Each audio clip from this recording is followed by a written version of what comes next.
Muy buenos días a todas y a todos. Saludos cordiales. Ojalá se encuentran bien y que desde el confort de su oficina o de su casa. Good morning, everyone. I hope you are doing great and you're connected and ready to start in our third forum on education for employment from the Pacific Alliance, Intersectoral Forum on Education and Technical Training, Good Practices and Policies, and the Pacific Alliance in Canada. I am the general coordinator of the program, and I am a member of the institutes in Canada. I will be your host during the forum. Before introducing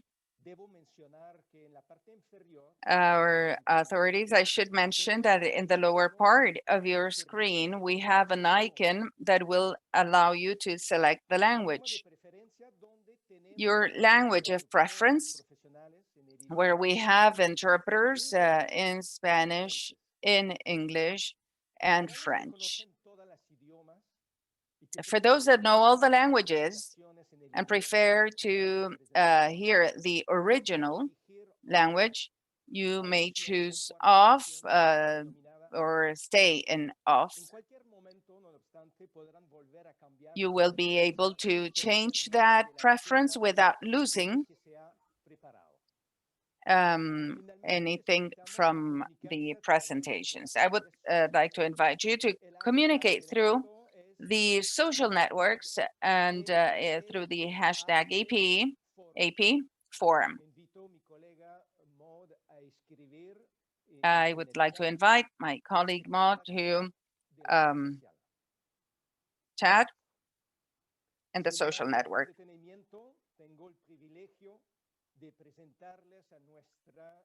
And without further ado, I would like to present Ms. Denise Amiot, since 2013, President and Director on the Institute in Canada, or SICAN.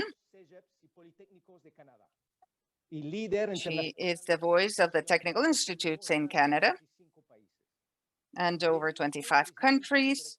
Denise was chairman and director of the Corporation of Museums and Technology in Canada and has worked as a vice minister at a federal level. She worked in policies, in programs in social areas, scientific, economic, and cultural, and in various ministries, national defense, natural resources, indigenous affairs, Canadian heritage, public service, and education. Former chairman of the Polytechnical Schools, and Denise has been appointed by the government in Canada for future abilities or future skills, has received many awards on leadership,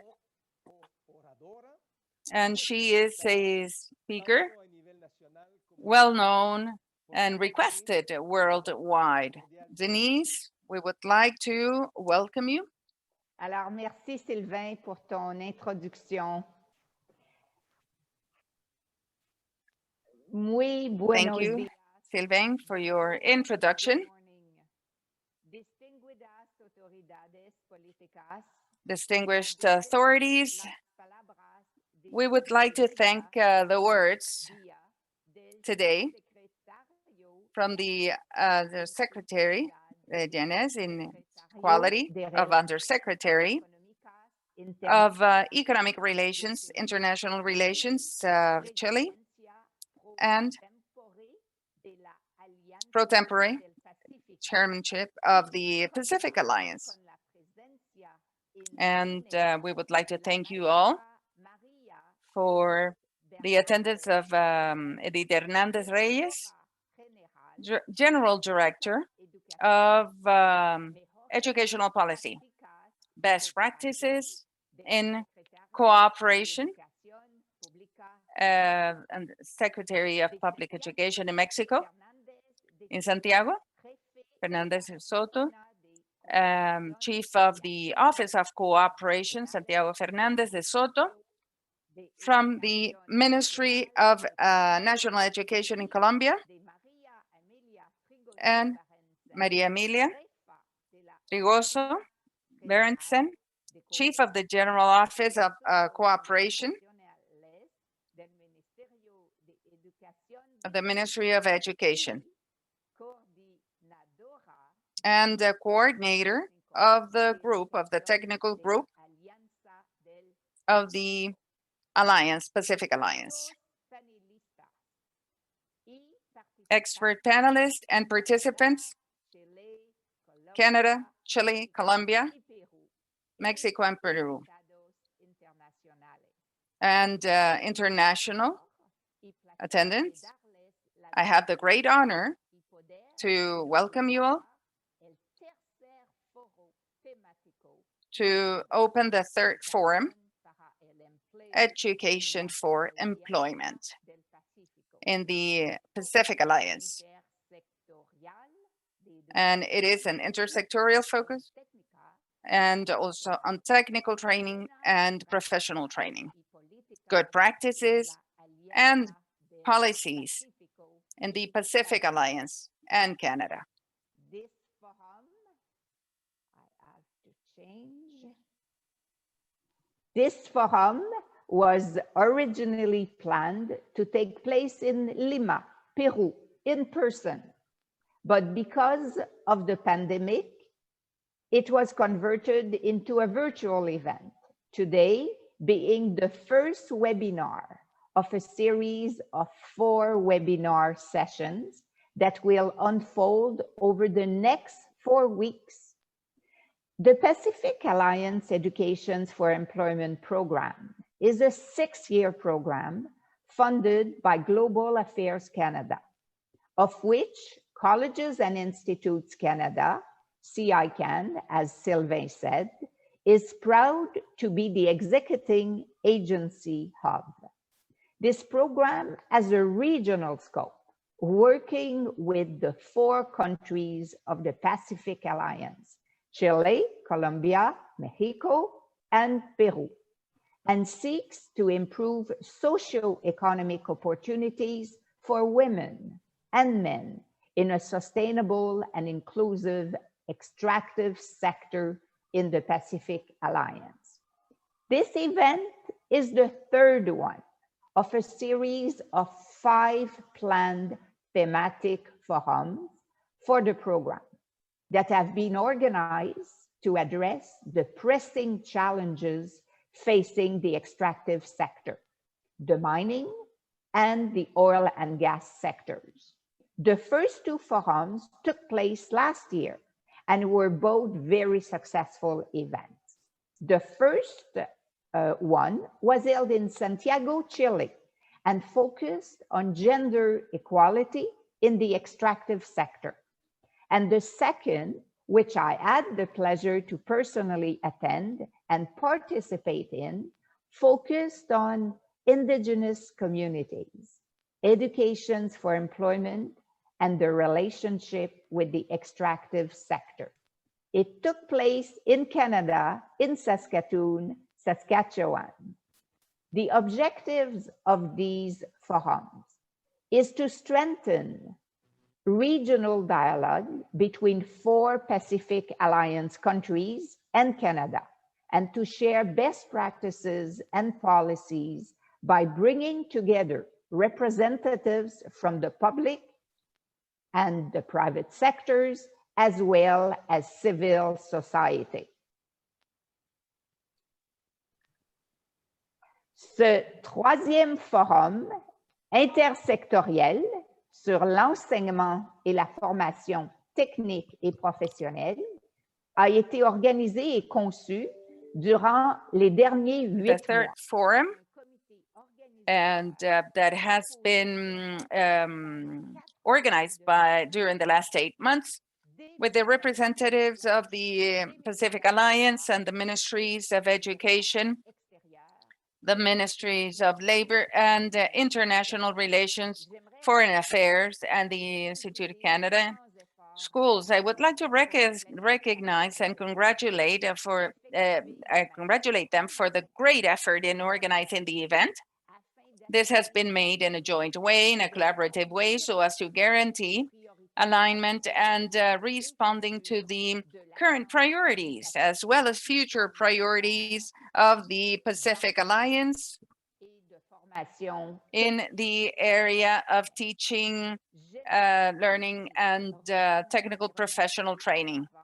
I would like to recognize and thank all the panel members, the different panel members that are going to be sharing the knowledge during the webinar, and these experts have been chosen and have been selected from the 5 countries, as well as from international organizations, including UNESCO and the World Labor Organization. We would also like to recognize the great support that we have had since the beginning from the old partners of the Pacific Alliance that have contributed to put into practice these activities. Today, for this first session that is going to be focused on the theme of articulation between the different levels of the teaching and training, professional training, will allow us to focus on priority issues that are linked to this issue with the presentations that will reflect a rich diversity in perspectives. The Honorable Minister Karina Gould, the Canadian Minister of International Development, is grateful for the invitation to speak at today's forum.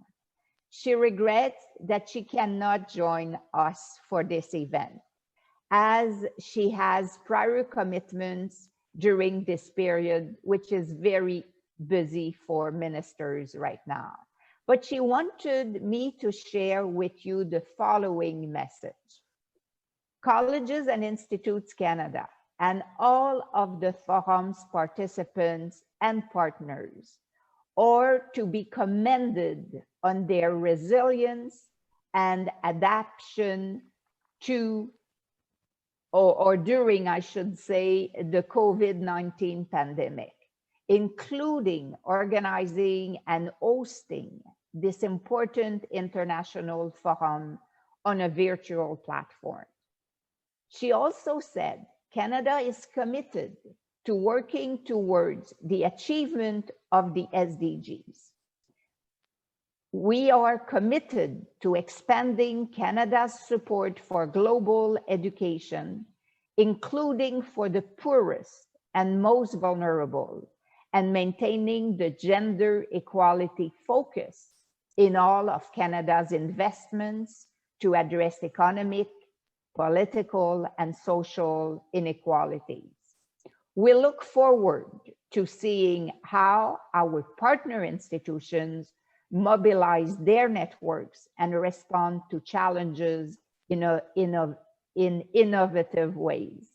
Such approaches must always strive to provide education for the most marginalized youth, including those affected by this crisis, and address women's empowerment in professional and technical training, and also increase Indigenous peoples' participation. And she continues by saying, wishing everyone fruitful discussions over the course of the entire forum. On remercie beaucoup. On remercie beaucoup la ministre pour son beau message the minister for the message of hope. And to conclude, I would like to thank all the participants, those that have been connected from Chile, Colombia, Mexico, Peru, Canada, as well as other countries. We all look forward to learning from one another and exchanging with also each other.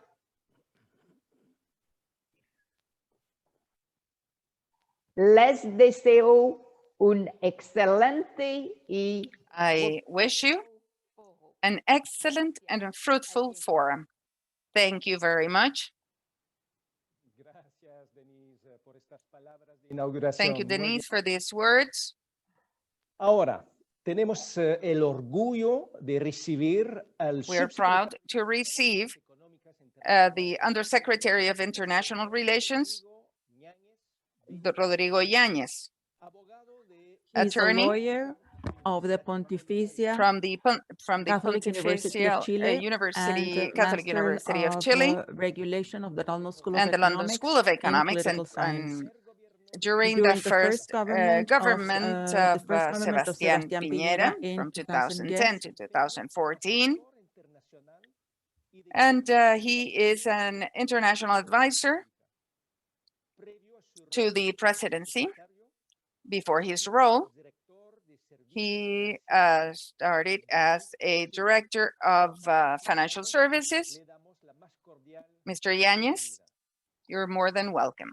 The floor is yours. Junto con saludar muy especialmente a las autoridades I would canadienses. like to greet the Canadian authorities that have facilitated this meeting and to thank all the participants of the third thematic forum of the Pacific Alliance in Canada. This is focused on the first resource of our countries, individuals, particularly technical professional students. We thank the effort of virtually meeting because of this pandemic, and constant work and professional work is more important in this program of education for employment and supports technical learning in different areas for countries in this framework of this international mechanism. And education is relevant in the Alliance, which is one of the foundational goals to foster growth, development, and competitiveness of the countries so as to have a better well-being, to eliminate social inequalities. The challenge of having a Pacific Alliance that is more integrated, global, and connected is our 2030 edition, and it is empowered by this forum. And it is along these lines that we are holding private and public dialogue so as to generate a pathway to create digital talent in the Alliance. This is a strategy to make the digitalization challenges into opportunities for our citizens. So we need to move ahead simultaneously in this education so that these efforts multiply their possibilities and to benefit more individuals. We are convinced that together we are more. I wish you a great day of work and exchanges. Thank you.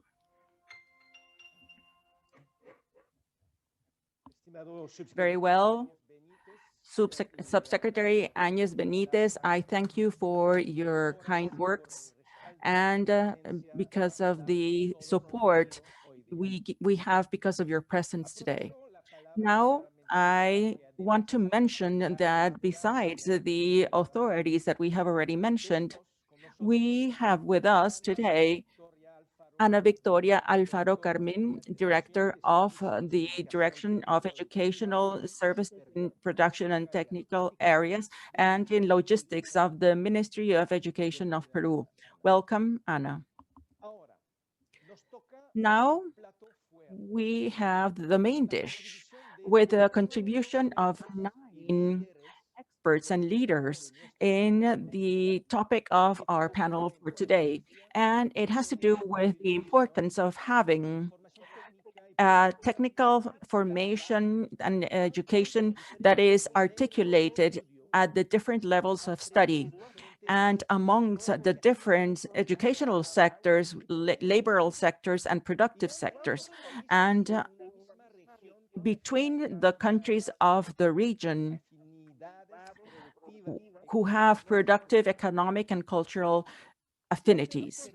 So before we serve our great brochette of panelists, because the topic of economy is very passionate. So we have made a great effort so that our global programming of 4 webinars, as Dennis mentioned in this introduction, will give you, dear participants, the opportunity of getting close to the panelists, asking questions or seeking for recommendations for the sustainable implementation of some of the good practices that will be presented here. Therefore, we have reserved the totality of the 4th webinar of November 5th to have 2 work sessions in smaller subgroups with the presence of the same panelists of today, as well as the panelists of the 22nd and 29th of October. So we have all reserved some 20 minutes time at the end of the presentations of today so that each panelist can answer some of your questions. So in the next 2 hours, I invite you to use the Q&A functionality, which you can find in the lower part of your screen, to write your questions, which hopefully are going to be directed to one or another of their panelists. So please locate the icon in the lower part of your screen, the Q&A icon, and that is going to be the way for you to ask your questions in a written form. Don't use the chat because it will be deactivated a little further in time.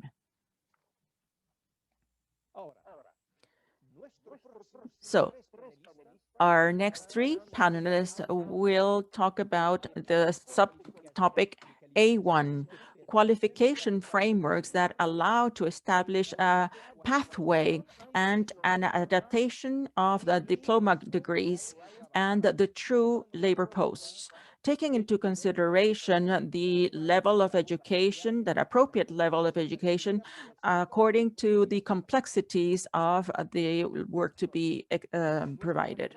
So our first panelist is Mónica Brevis Saldaño, and she is head of the educational department of the Secretary of Education of the Ministry of Education of Chile. Besides her position in the ministry, she is also the director of Chile Valora and director of the Technical Formations Center of the Metropolitan Region in Chile. She is an electrical engineer. She has a master's in the administration of energy and its renewable sources, and also has an MBA in business management. Mónica, we give you now the floor. Good morning, all. It is a pleasure to greet you today and a pleasure to participate in this international forum.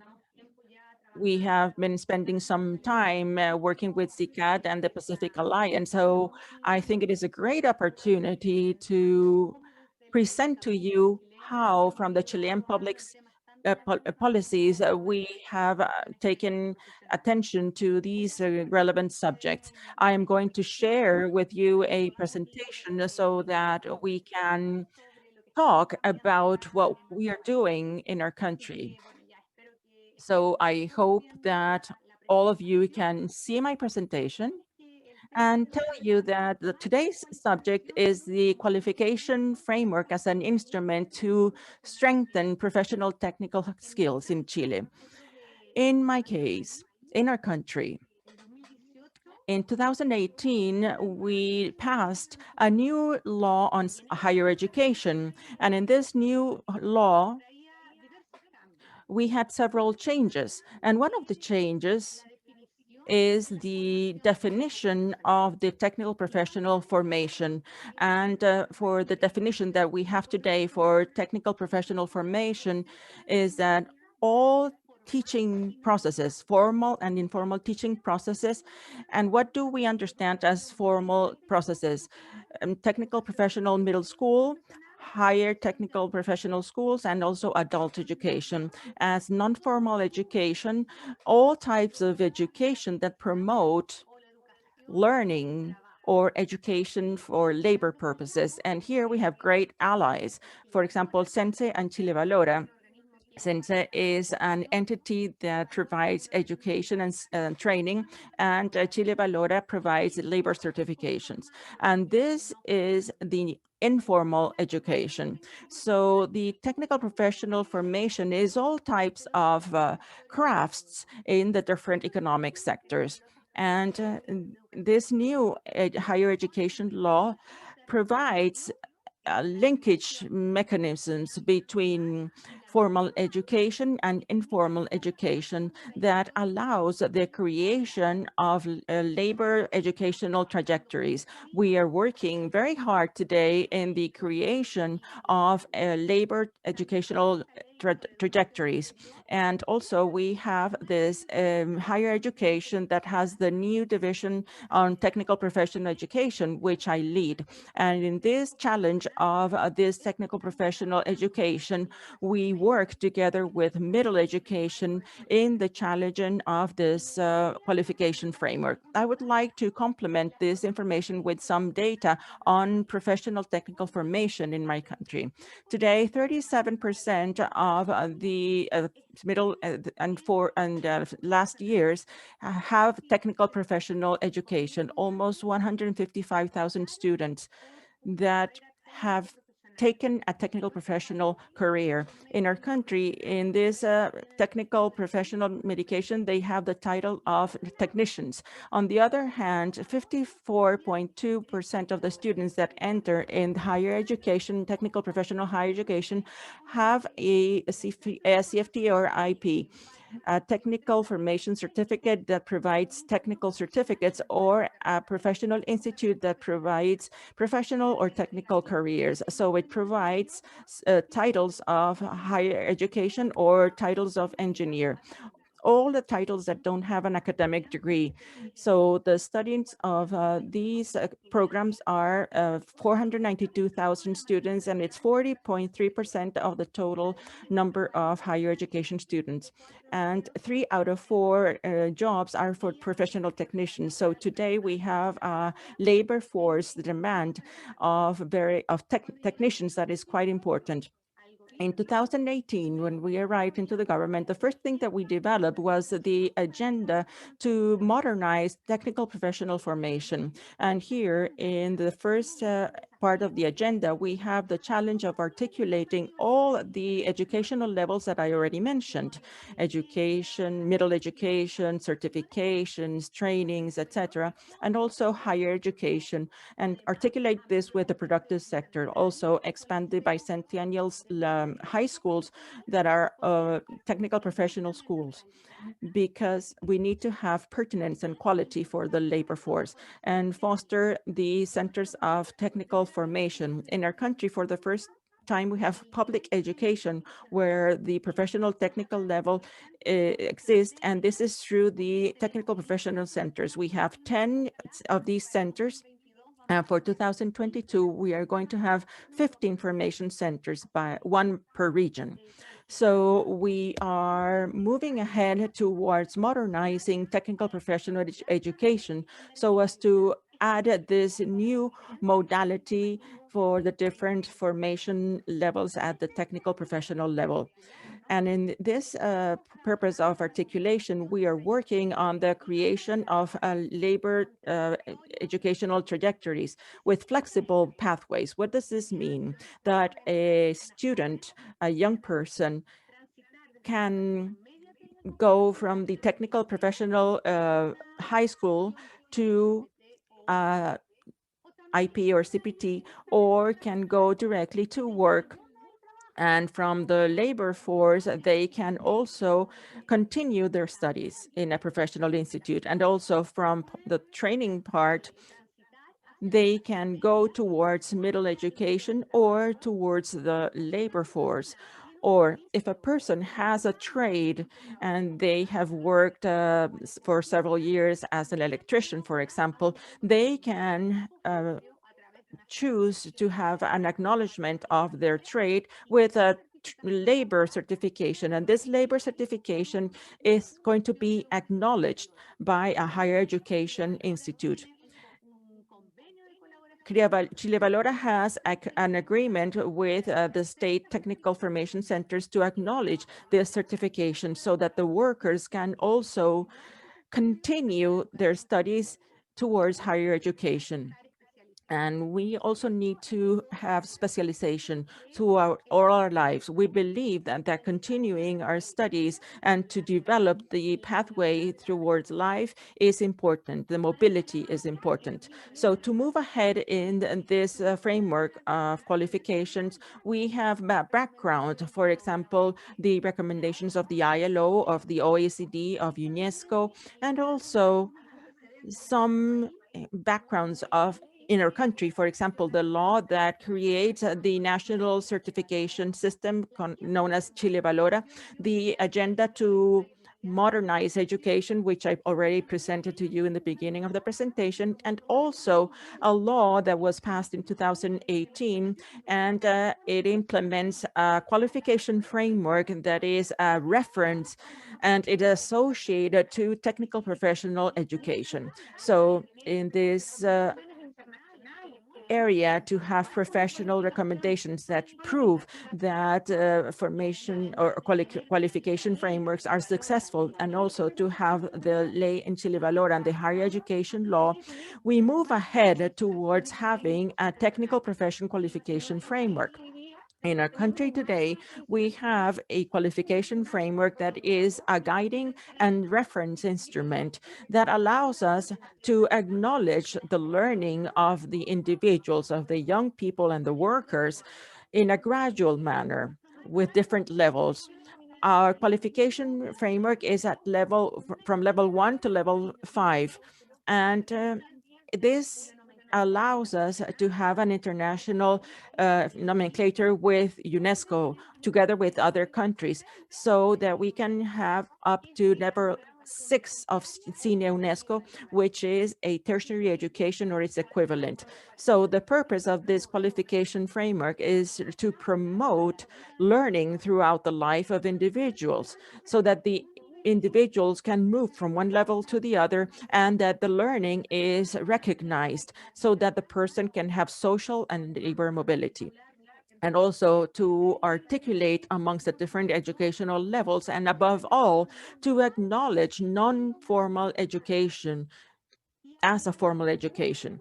And something that is very relevant and something we are fostering in our country is that the qualification framework serves as a bridge between the needs in the workplace together with the educational offer, both in high schools, technical formation centers, and in professional institutes. In this work of being a bridge between the workforce and the educational force is what we have done in our work in the population, the sector population in the qualification framework. The first one that started working was the Mining Competence Center. The population in the mining sector is very old, since 1917, and it was updated in 2020, where they updated competences and qualifications because technology moves ahead and the sectoral populations need to move ahead as well. And also we have logistics and IT, and the PPCs in 2019 worked in a multi-sector populations as in relevant sectors like maintenance, for example. And we have worked together with this multi-sector, together with mining, energy sector, and also construction, because obviously this multi-sector gathers all of these sectors and also gathers together the agricultural sector. On August 25th, we launched the tourism population by the tourism subsecretary, and it created a competence council. Today, they are working together with the Ministry of Energy in the population of energy and also with the construction chamber for the construction population. So it is important to move ahead to have all these economic sector with their population so that the formation sector can use these educational standards and incorporate them in the development of competences at the different formation levels. So we're convinced that these populations generate a bridge between the educational work and the workforce. And in this way, the economic sectors, the public actors, and also educational institutes at the different for educational levels will cause the educational sector to strengthen the careers, pertinence, and quality of the education.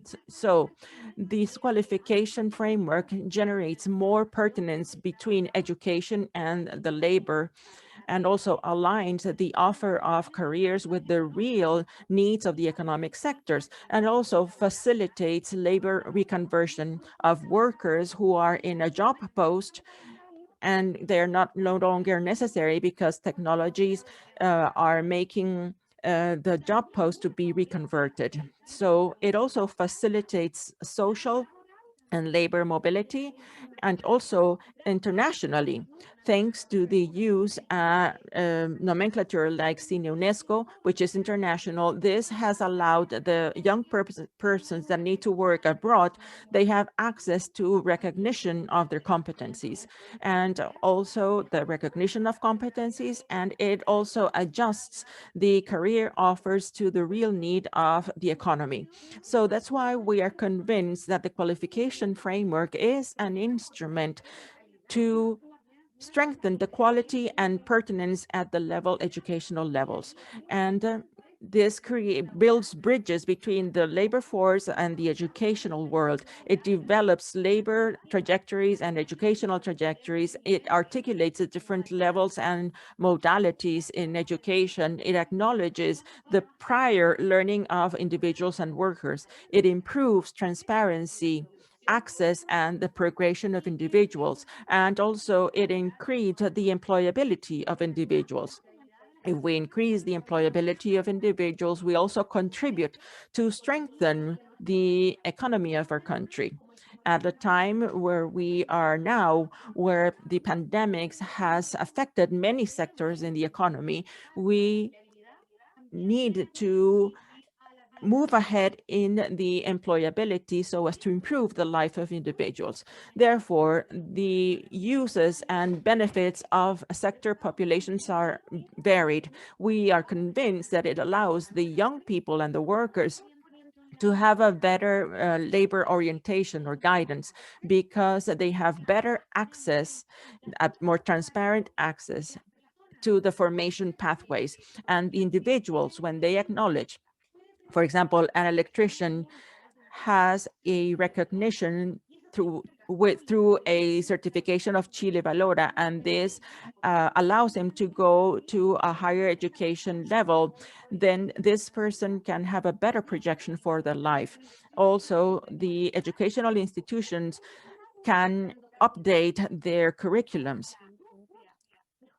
and also the industry can improve their productivity because they have workers that are better educated and more pertinent. And also for workers because they have constant education throughout life to improve their competencies. And for the state because they guide and orient pertinent public policies for technical professional education.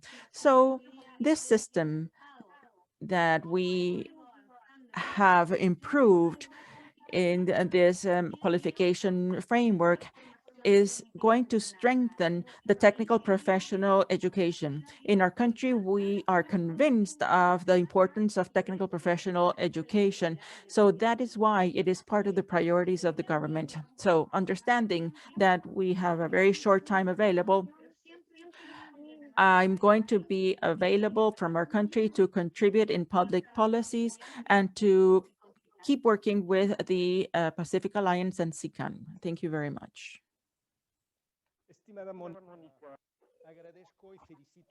Thank you, Monica. for your presentation and for your dynamism. Our next presenter is Jair Aguilar Gajardo from the team in charge of the national framework on higher education, the Ministry of National Education in Colombia, engineer in telecommunications, and worked in physics with over 20 years of experience in the educational sector. So from 2015, advisor on the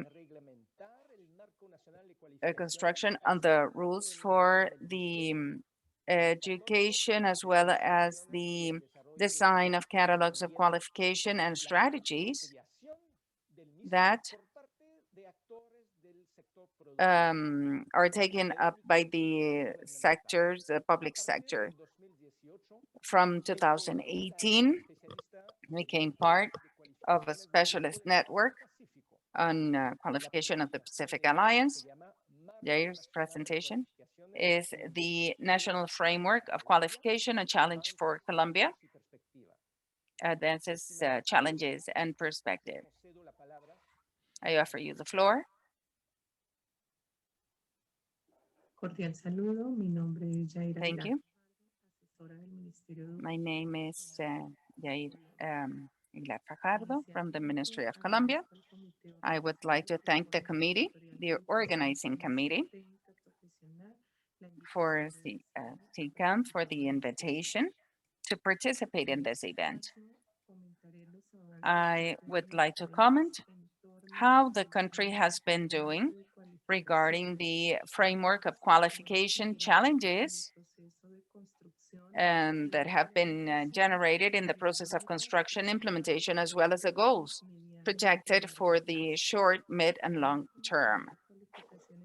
The framework in Colombia is part of an instrument that will support the development of human talent. The country since 2010 has been working on design, structure, and development of the qualification framework. It's a project that has had the support of different governments.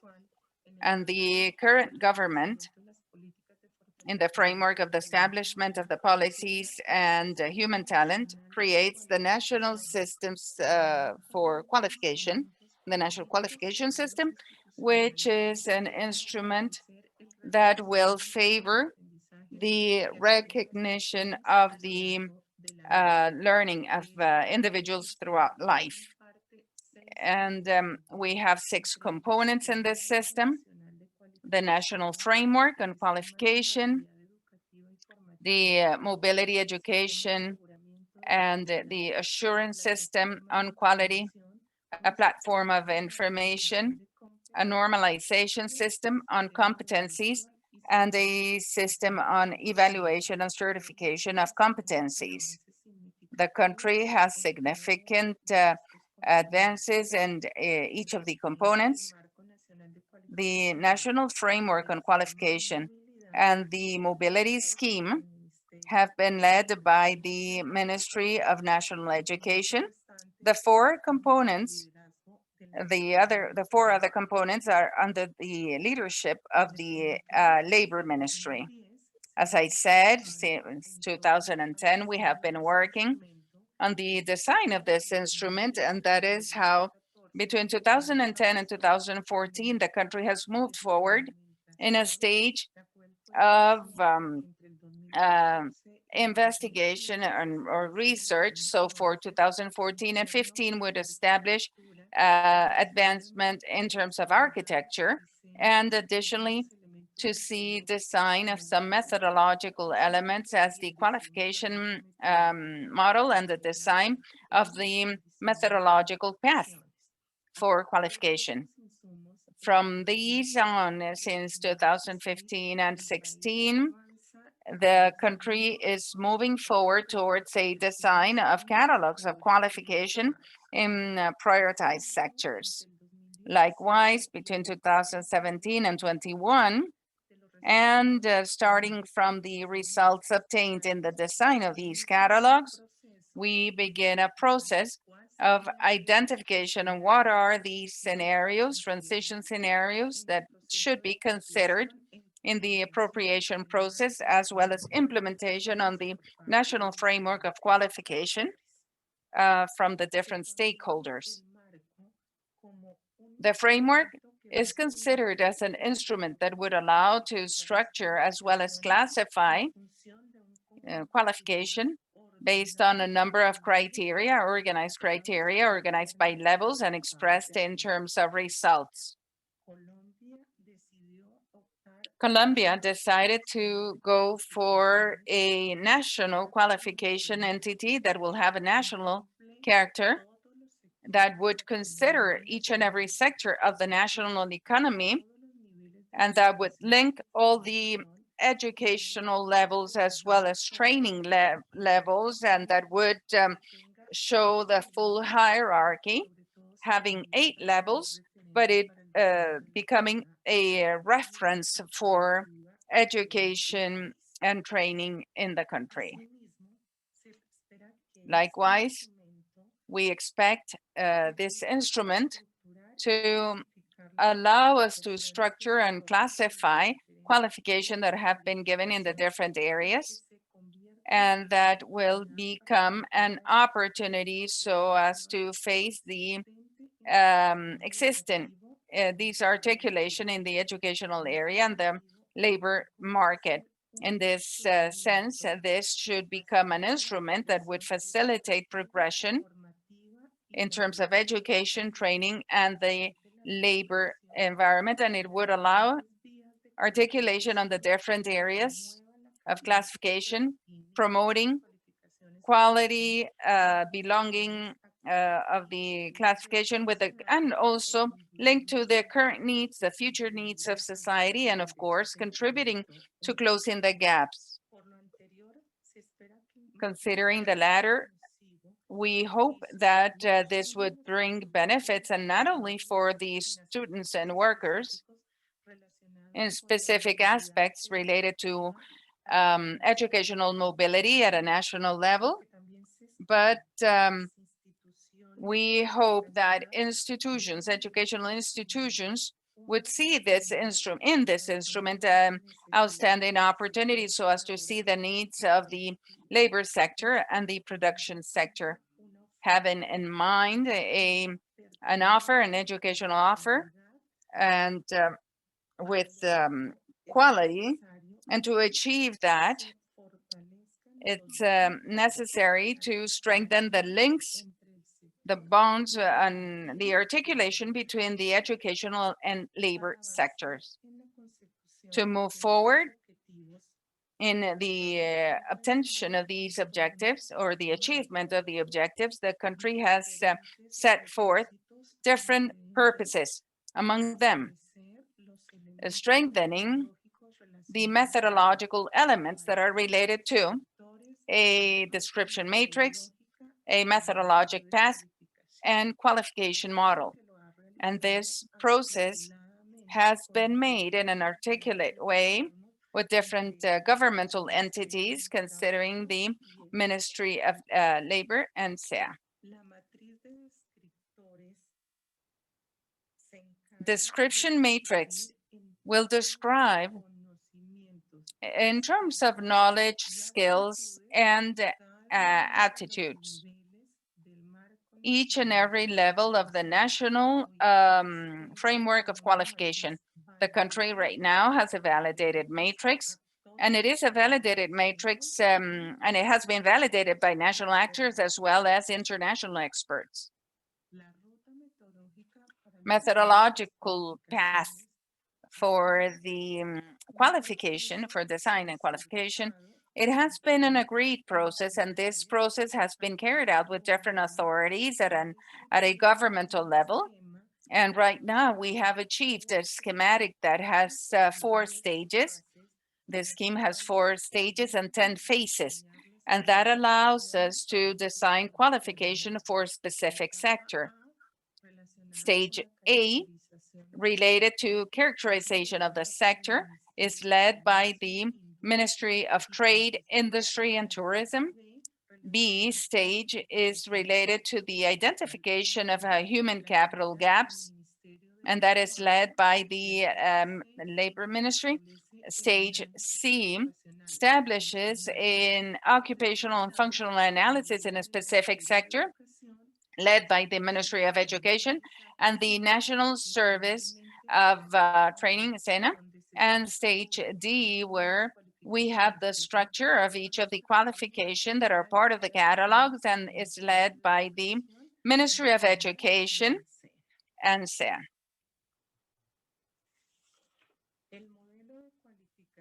Qualification model is a reference. So the institution, the educational institutions would update or design their information offers and fund and training offers. And this schematic, we see a profile of competencies an individual should have for labor performance and all the references in terms of education and training. Additional to the design of the methodologic design, Colombia has moved forward in a structure in a national catalog for qualification that organize qualifications that comply with the criteria and quality that have been defined, and they become a reference for the recognition process and recognition in terms of design, educational supply, and training supply, or the training offer. We have developed a design of 11 catalogs, and their part of this is 175 qualifications, and they have become a reference so as to move forward with the higher education institutions in terms of updating and design of technical and technological programs. The results of these exercises have allowed us to develop a roadmap so the institutions can adopt this and implement qualification framework. The country has moved forward. It has moved forward in terms of the national framework of qualification. We still have many challenges. Some of the challenges that are still needed to overcome. First, to establish the architecture of the articulator instrument, so it would allow us to visualize the different offers that we have in the educational system. So what we need to do is to establish a correspondence between qualification levels as well as the levels that are part of the formal education. And we should also do the same regarding the offers that have the institutions for work and human development, and the integral professional training that is part of SENA. We should also establish a clear training between the framework and the new offer of information for work. There's another challenge, and that challenge is focused on structuring the path on qualification for work. So this is a path, a route, so for the productive sector, and where individuals can qualify for a specific competent performance in productive functions. Likewise, we need to structure a third path of qualification related to informal learning and the recognition of all those trainings that are not institutional and that people obtain throughout their lives. Another great challenge that we have as a country, and that depends directly on the Ministry of Education, is to work with CS so they can adopt the framework and use the qualification of the catalog so they can update or design new offers. We are aware of the challenge that we are facing due to the autonomy that institutions have by law. So therefore, this is not easy. It's very difficult to deal with them. The issue of qualification, the issue of design of programs, competency-based design, and the results in learning. So in this sense, the efforts of the Ministry of Education has been focused in designing strategies so the institution on higher education would see in qualification an input that would definitely strengthen pertinence and the quality of their offers. To finish, I would like to comment that in the short term, Colombia, regarding the framework, has established great challenges. We expect to move forward in creating an institution that would be in charge of operation and sustainability of the national framework of qualification, complete the rules of that framework so as to achieve an effective adoption from the different actors, and continue with the design of the catalogs of qualification and take it to new actors, and that would allow us to give a better answer, a better response to the national governments, and move forward in the increase of offers, qualification, and of course, achieve an adequate articulation of the national framework of qualification with the other components of the system. I would like to thank you all for your attention and for giving us this space and tell you about how we have been working in our country in terms of the qualification framework. Thank you very much. Thank you, Jair. We would like to thank you very much for sharing the experience, the Colombian experience, in this fundamental subject that has been the qualification framework. Now, our next and last panel member in the system of qualification framework is Liliana Gonzalez, Emir, and she is the Director of Incorporación and Revalidation of the Secretary of Public Education in Mexico. She is a teacher in administration and public works and political sciences, and she has been working for 17 years in the Secretary of Public Education in Puebla. Her presentation will be focused in the framework of the national framework of qualification that has as the objective to strengthen access, transit, and permanence between the educational or among the educational systems in accordance to the needs of globalized world. Liliana, the floor is yours. Thank you very much. Good morning, all. I'm Liliana Gonzalez, and I am at the Department of Incorporation and Validation, which belongs to the General Direction of Incorporation and Revalidation. My topic is the National Qualification Framework.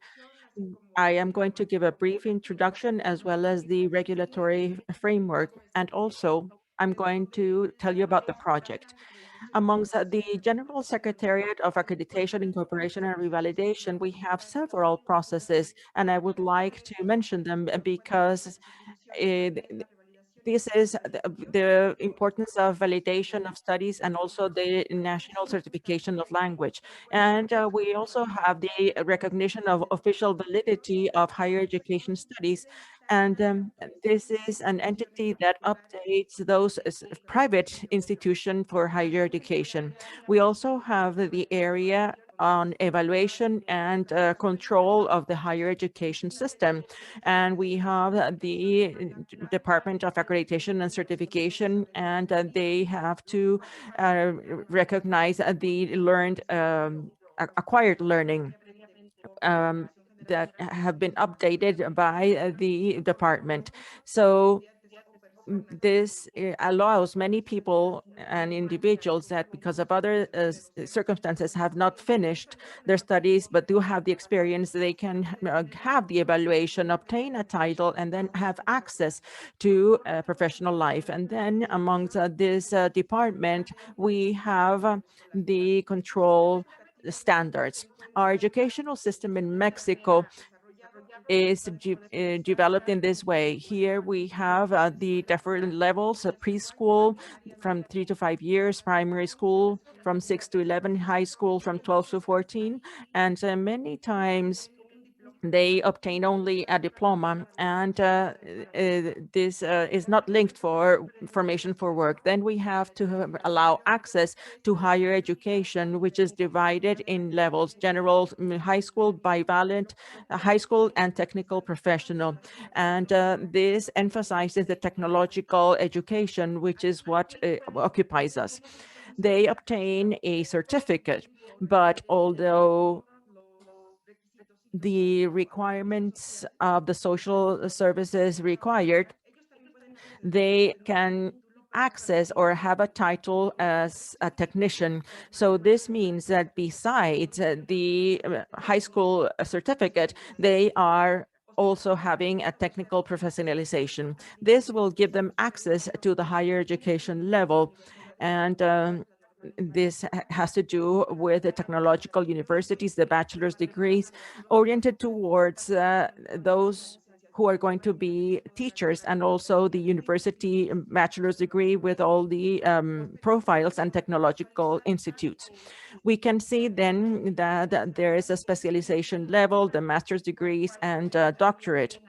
And here, this is not in a specific area because it is independent on whether an individual needs to go or wants to go that pathway.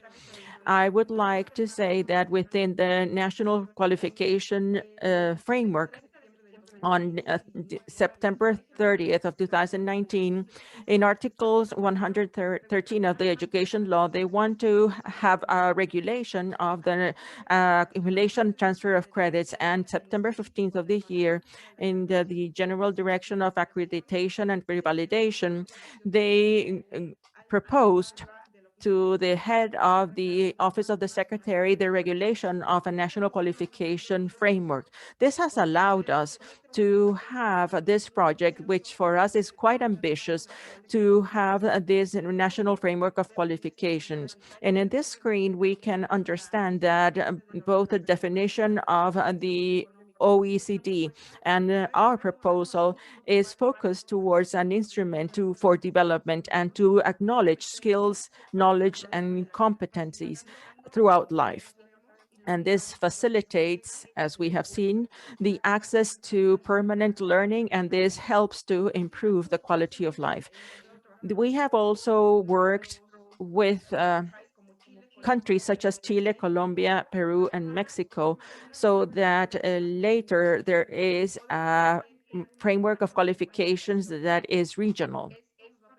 This will allow us to have international mobility as if you were moving within the Mexican territory, and this will allow flexibility in the acknowledgement of studies. Although we know, because of the diversity of programs and because of the different times, this or that they are not acquired the certain degree of qualification, this will allow us to understand and have a recognition of the skills and knowledge. Through CINE, we have the standardized qualification of education, and through UNESCO, presently there are 38 frameworks for qualifications. And this is important for us because with us, this will allow us to remain and also the transfer. Access and permanence is important because with this, we can have a qualification. The transit, although we can visualize it in our educational system in the nation, maybe they want to continue their studies in a master's degree or a doctoral degree. However, Permanence is the only way that they can obtain a degree. And the other objective is to acknowledge all the learning, informal and formal. And also, this means that those individuals that, because of their experience and because of situations that they have lived and that did not fulfill the academic acknowledgement, this will allow them not only to obtain recognition in the educational sector, but also within the labor sector. As we can see in this slide, the labor sector is focused towards the understanding and recognition of skills, specifically, as it says here, to have a professional and trained person, and also to help them in their workplace. And the qualification framework have the National Normalization Council and also the skills certification. And this will give them a certificate of the levels that they're studying. And also what we are interested as an educational sector, we are based on Agreement 020417. And this grants the recognition of studies through revalidation. However, with a national qualification framework, this will allow us to solve and understand the complexity that exists because of the diversity and globalization. So even though our standard is very flexible, according to the acknowledgement, this has allowed us to eliminate some prerequisites. This will allow us to resolve and understand the situation. This is a project that is trying to understand that if somebody has information and knowledge for the labor sector and also wants to be recognized in the educational sector, this will allow us to provide both recognitions. We are working this with other areas in the Public Education Secretariat in Mexico, and it has to do with all the educational levels. And we want to harmonize and understand this better so that a person that has a certain knowledge, if they want, they can be revalidated. And this will allow them to have the recognition so that they can progress and to become better professionals, which is the challenge of mobility. Although there are some criteria in the educational transit, the academic credits is a measurement unit that refers to the assignment of a value to the learning acquired. And to do this transfer to our educational system will allow us to acknowledge their studies and that they fulfill the requirements regarding the entry to a title and also to be able to practice professionally. In this national educational system, we have 9 levels from 0 to 8, as we saw previously. And this will be focused depending on the education they achieve. And they have different certifications for each level and also a revalidation of their studies. All of this will allow us to be able to give them some document, whether to finish or to continue with their studies. I would like here to focus on my department in Revalidation Corporation. We know that presently, and because of the situation we are at, there has been a stagnation because we have not been able to continue with the processes, because we need to match all the documents that the person needs to bring from their country of origin. But these things can vary from country to country, and it will change with the time. However, I would like to stress that our regulations have been above certain agreements, and the goal is to have academic mobility and thus prevent more procedures. For example, that it's not necessary to have the apostille, that there is a free translation, and Right now, we have 40% of equivalence in the programs and also flexibility of the standard. This has been important to achieve these goals. So I thank you for your attention, and I'm at your disposal.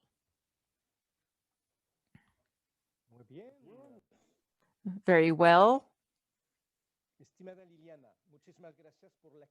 Liliana, thank you for your energy and quality. I would like to mention that in 3 different languages, you have 3 different languages available in the chat. You have the program and the agenda of today's panel. So here you can see the names of each of the panelists, their position, and also their country of origin. I reviewed the questions that you have asked so far, and there are some requests of clarification. So I invite you to check the chat and also locate the link in your language of preference. I would like also to mention that we are going to send you, after today's panel, the presentations of the panelists with the slides, so that you can also have this as support information, and you don't have to just take notes now, but rather take advantage of the presentations and listen to them.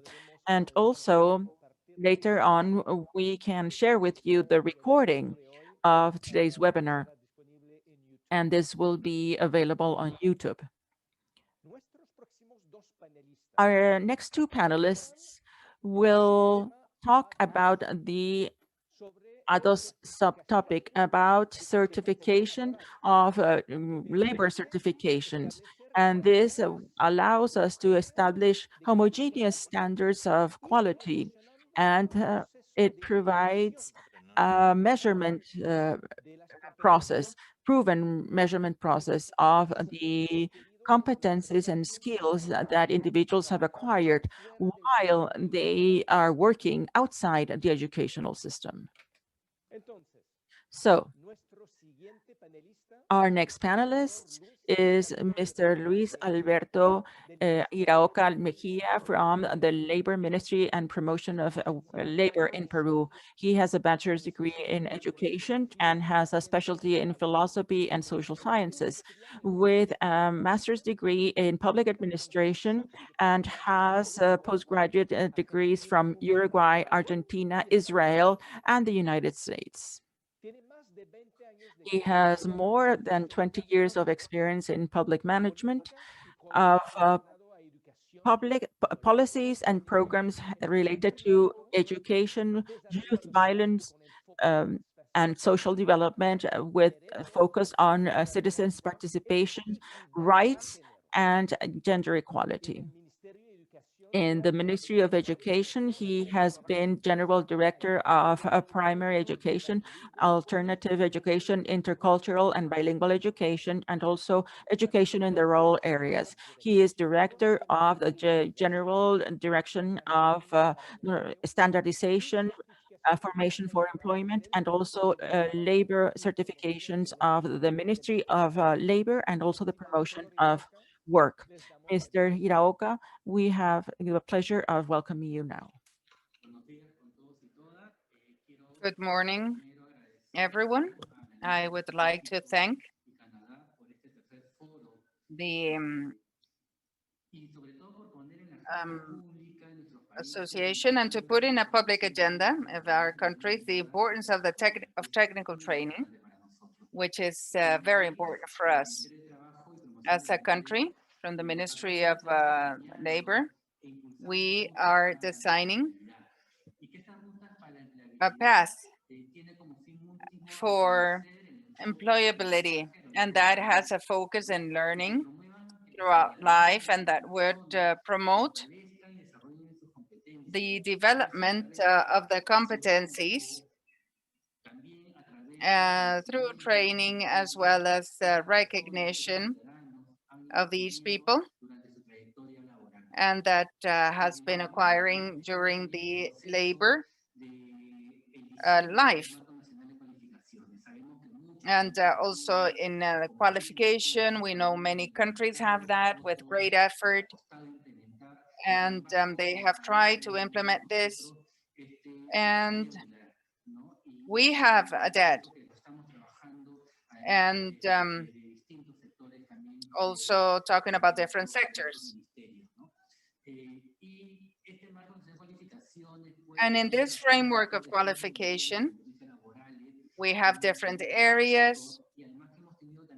And we have also taken into account the World Labor Organization. We have focused our effort in training and competency levels in 1, 2, and 3. And for this presentation, I would like to focus on the second area, and that is the competencies acquired for the people or the individuals in their labor life. What is the certification of labor competencies in our countries, and why is it important to promote them? Having in mind or taking into account that 63% of the working individuals, they have only high school, or at the most, they have not finished any professional training or certification or higher education. We understand that this is not only an instrument that should be recognized formally in terms of knowledge, skills, and attitudes that an individual has so as to develop their work, but it should revalue the worker. The process needs to revalue the worker, and it has to develop competencies and the evaluation of these competencies for their work. Labor competencies influence not only in the improvement of the employability or level, but in many cases, it is helping them to train, to obtain a better position, technical experience, and also in terms of values and what people feel if, well, the government or the administration is recognizing them.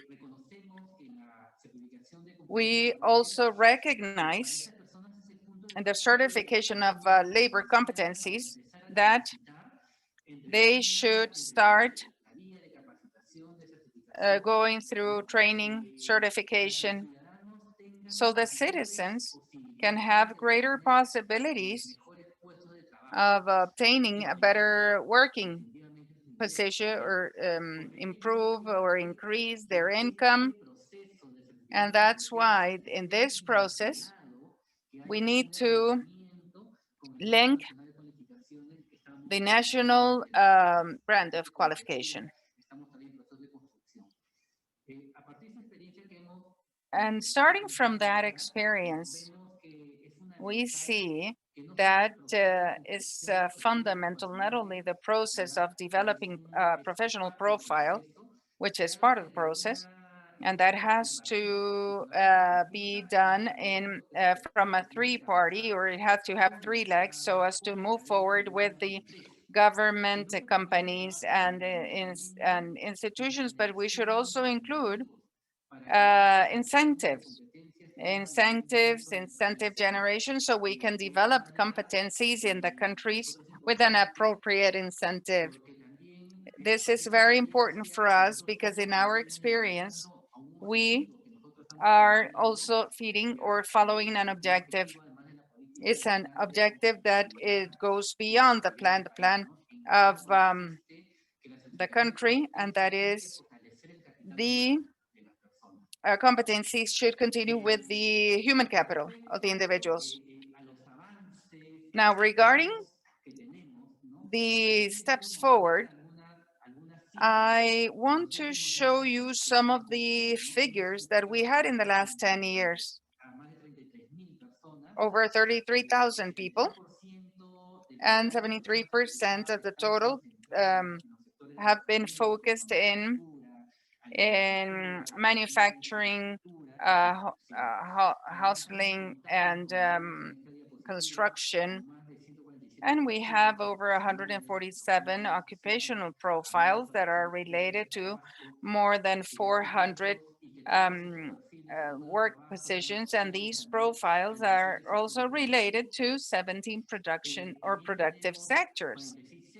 We also have 46 centers for certification and over 700 evaluators that are accredited for that. We are still using the competency certification, and we also develop skills. I would like to focus on 5 priorities. And in terms of priorities, we need to continue working in the approval of these, the national system. And we have to develop the 5 profiles that we have been building. And as countries of the Pacific Alliance, the national framework of qualification, and that would allow mobility of the workers in all these sectors among Chile, Colombia, Mexico, and Peru. A third area, which is also important, is that we need to see training, closing gaps, and for those that for a reason or another, they have not been able to certify, and in this, they should go in hand with training. Those that were not able to get certified, well, what we want them is to motivate them to get or obtain qualifications so they can migrate to a better position. It is also important to ensure a new continuity, competency development, technology, and in this context of pandemics.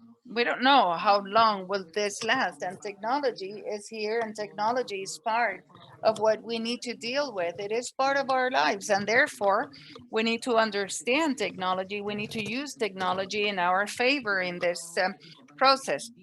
It is important to see the system of competencies so as to increase training. We have mentioned in this first part, and now I would like to go to practical good practices in terms of certifications. Certifying or certification on trades for women. And there is a project called Trabaja Peru. It is a project that is very important for our country. We have a gap on gender, and in our labor world, it's outstanding, especially in construction. And women make up 4% of the labor force in the country.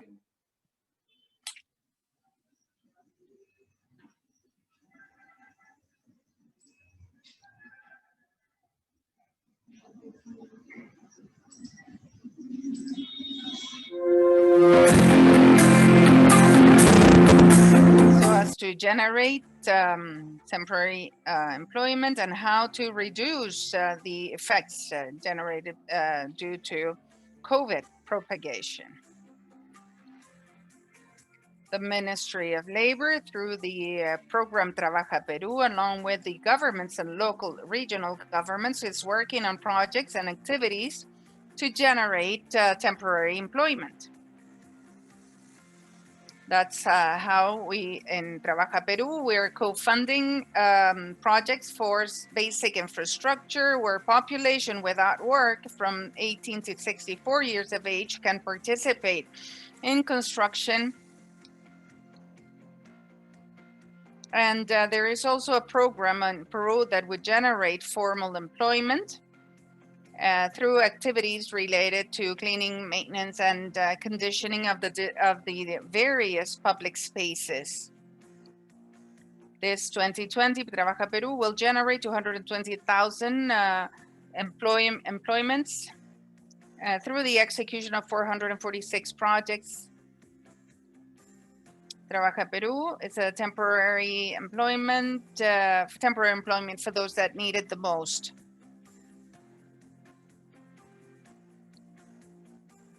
Trabaja Peru webpage.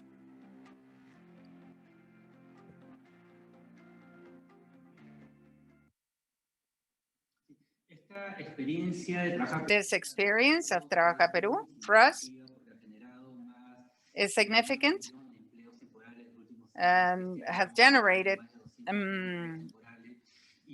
many employments, and we identified that the greatest percentage, the greatest number were women in this program. So they're starting to walk towards this world, the training. And there is also a good practice that we have in Peru, and it is important for us to involve companies. We need to involve companies because they are very important for us.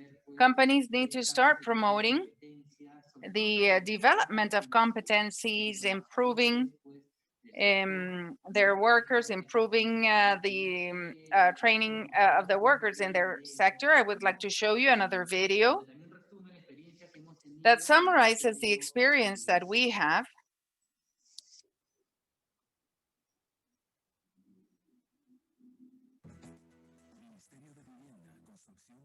The Ministry of Housing, Construction, and Health. To achieve universal access to health systems, the providers, they need to have qualified staff so as to deal with the demands.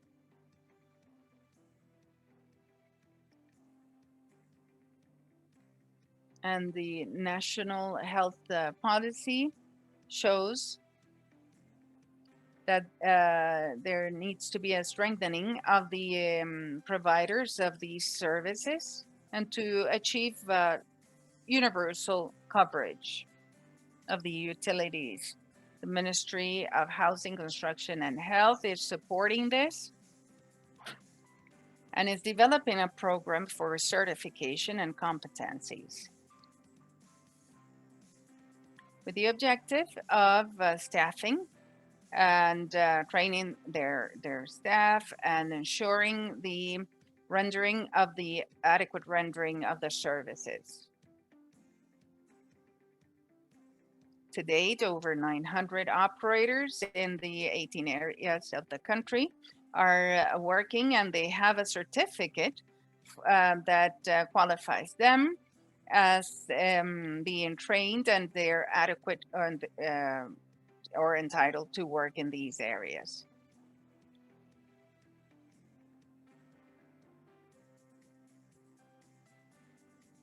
In 2018, 114 operators were certified. In 2019, 93% of the operators were evaluated. 37 certificates on production of drinking water. 101 certificates on distribution of drinking water. Certification of competencies, working competencies, is a recognition for all the operators, and it increases competitiveness and in the sector, making it a key process so as to achieve the goal of giving all Peruvians healthy drinking water.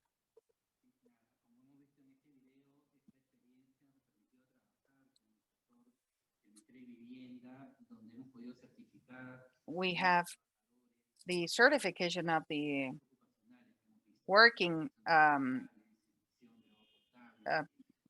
the power, and we have over 60% of the companies that have been promoting that. It is important, it's part of our experience. It has been very positive, and we need to start working with the different sectors. not only drinking water, but all the other systems or sectors that deal with water treatment.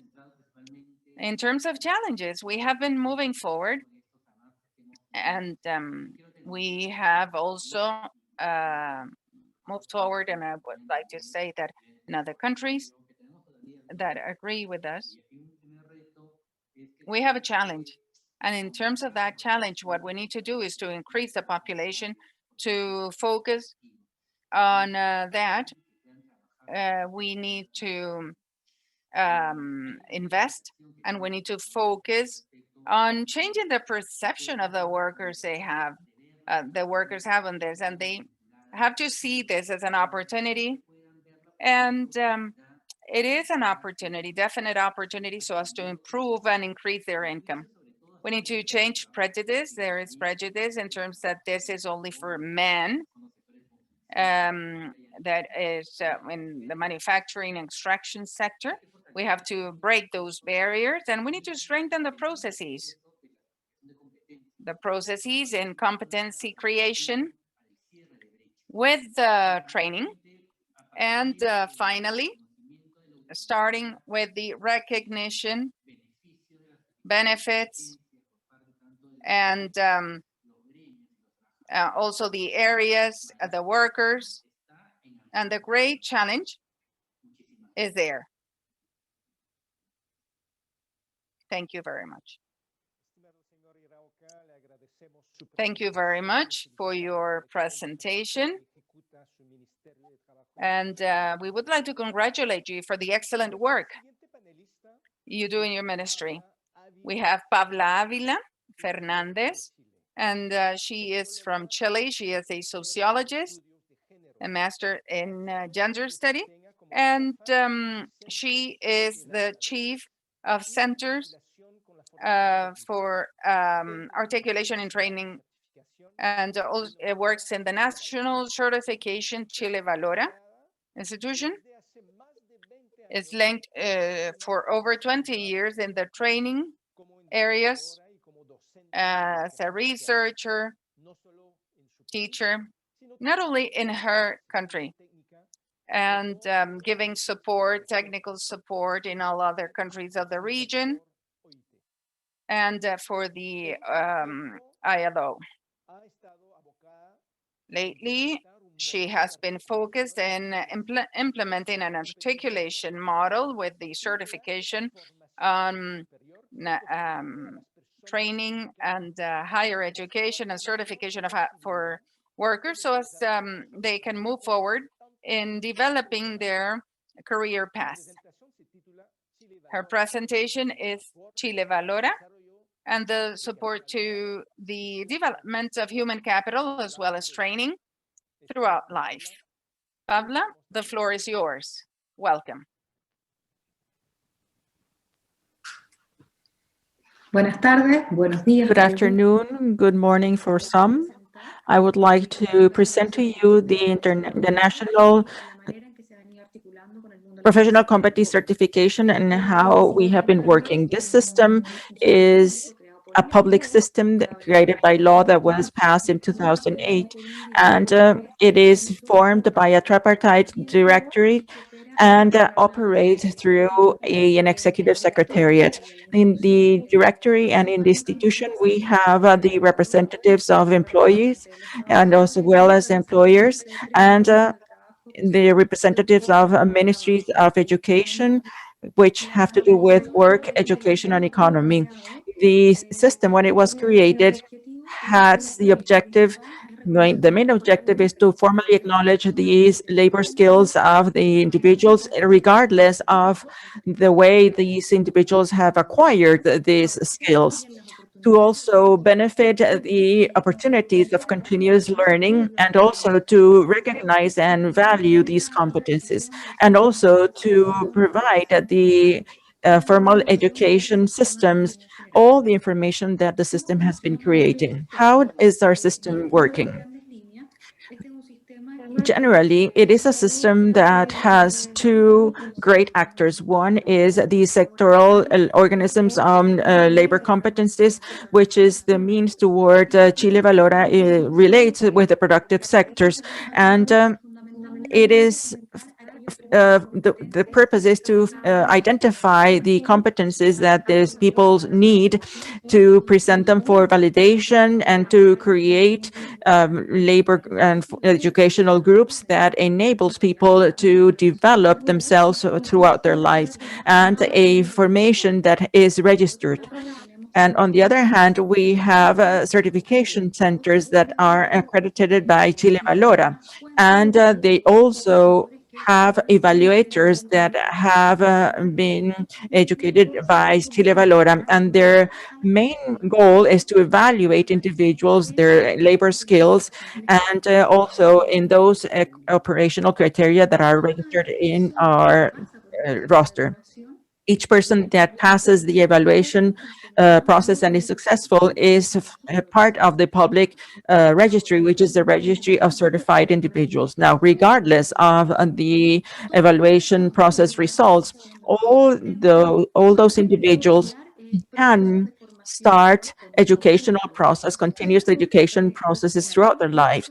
And in some cases, this is to improve some of the gaps that were detected using some types of skills improvement, and also to have the recognition of their certification in the technical professional arena. Today, we have in 21 productive sectors, and we have around 54 sector organization of labor competencies. Here you see the different areas where we have been working and where we have labor opportunities available. And we have been working very strongly to have a certification with the different public entities so that these certifications become a prerequisite to allow you to work or to be part of those companies that are linked with the state. We have two mechanisms here. We have one that is the requirement of direct certification towards individuals. In order to carry out a work, they have to be certified, and we call this enabling certifications. And in Chile, this occurs in the area of electricity for gas workers as well, and also in recycling through the Ministry of the Environment. And we have generated the certifications through other mechanisms in where the companies are the ones that in order to operate in certain areas, they need to have a percentage of certified workers at this level.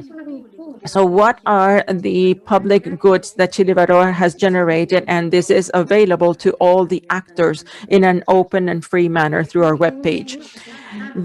First, we have the catalog of occupational profiles. We have around 944 occupational profiles available that can be downloaded freely from our site.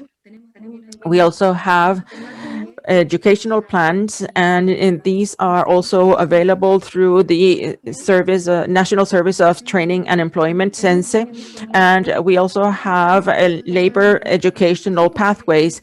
This enables the people who become certified in the different sectors and subsectors to continue education throughout their lives. And these pathways, when they have been created, are also available in our webpage.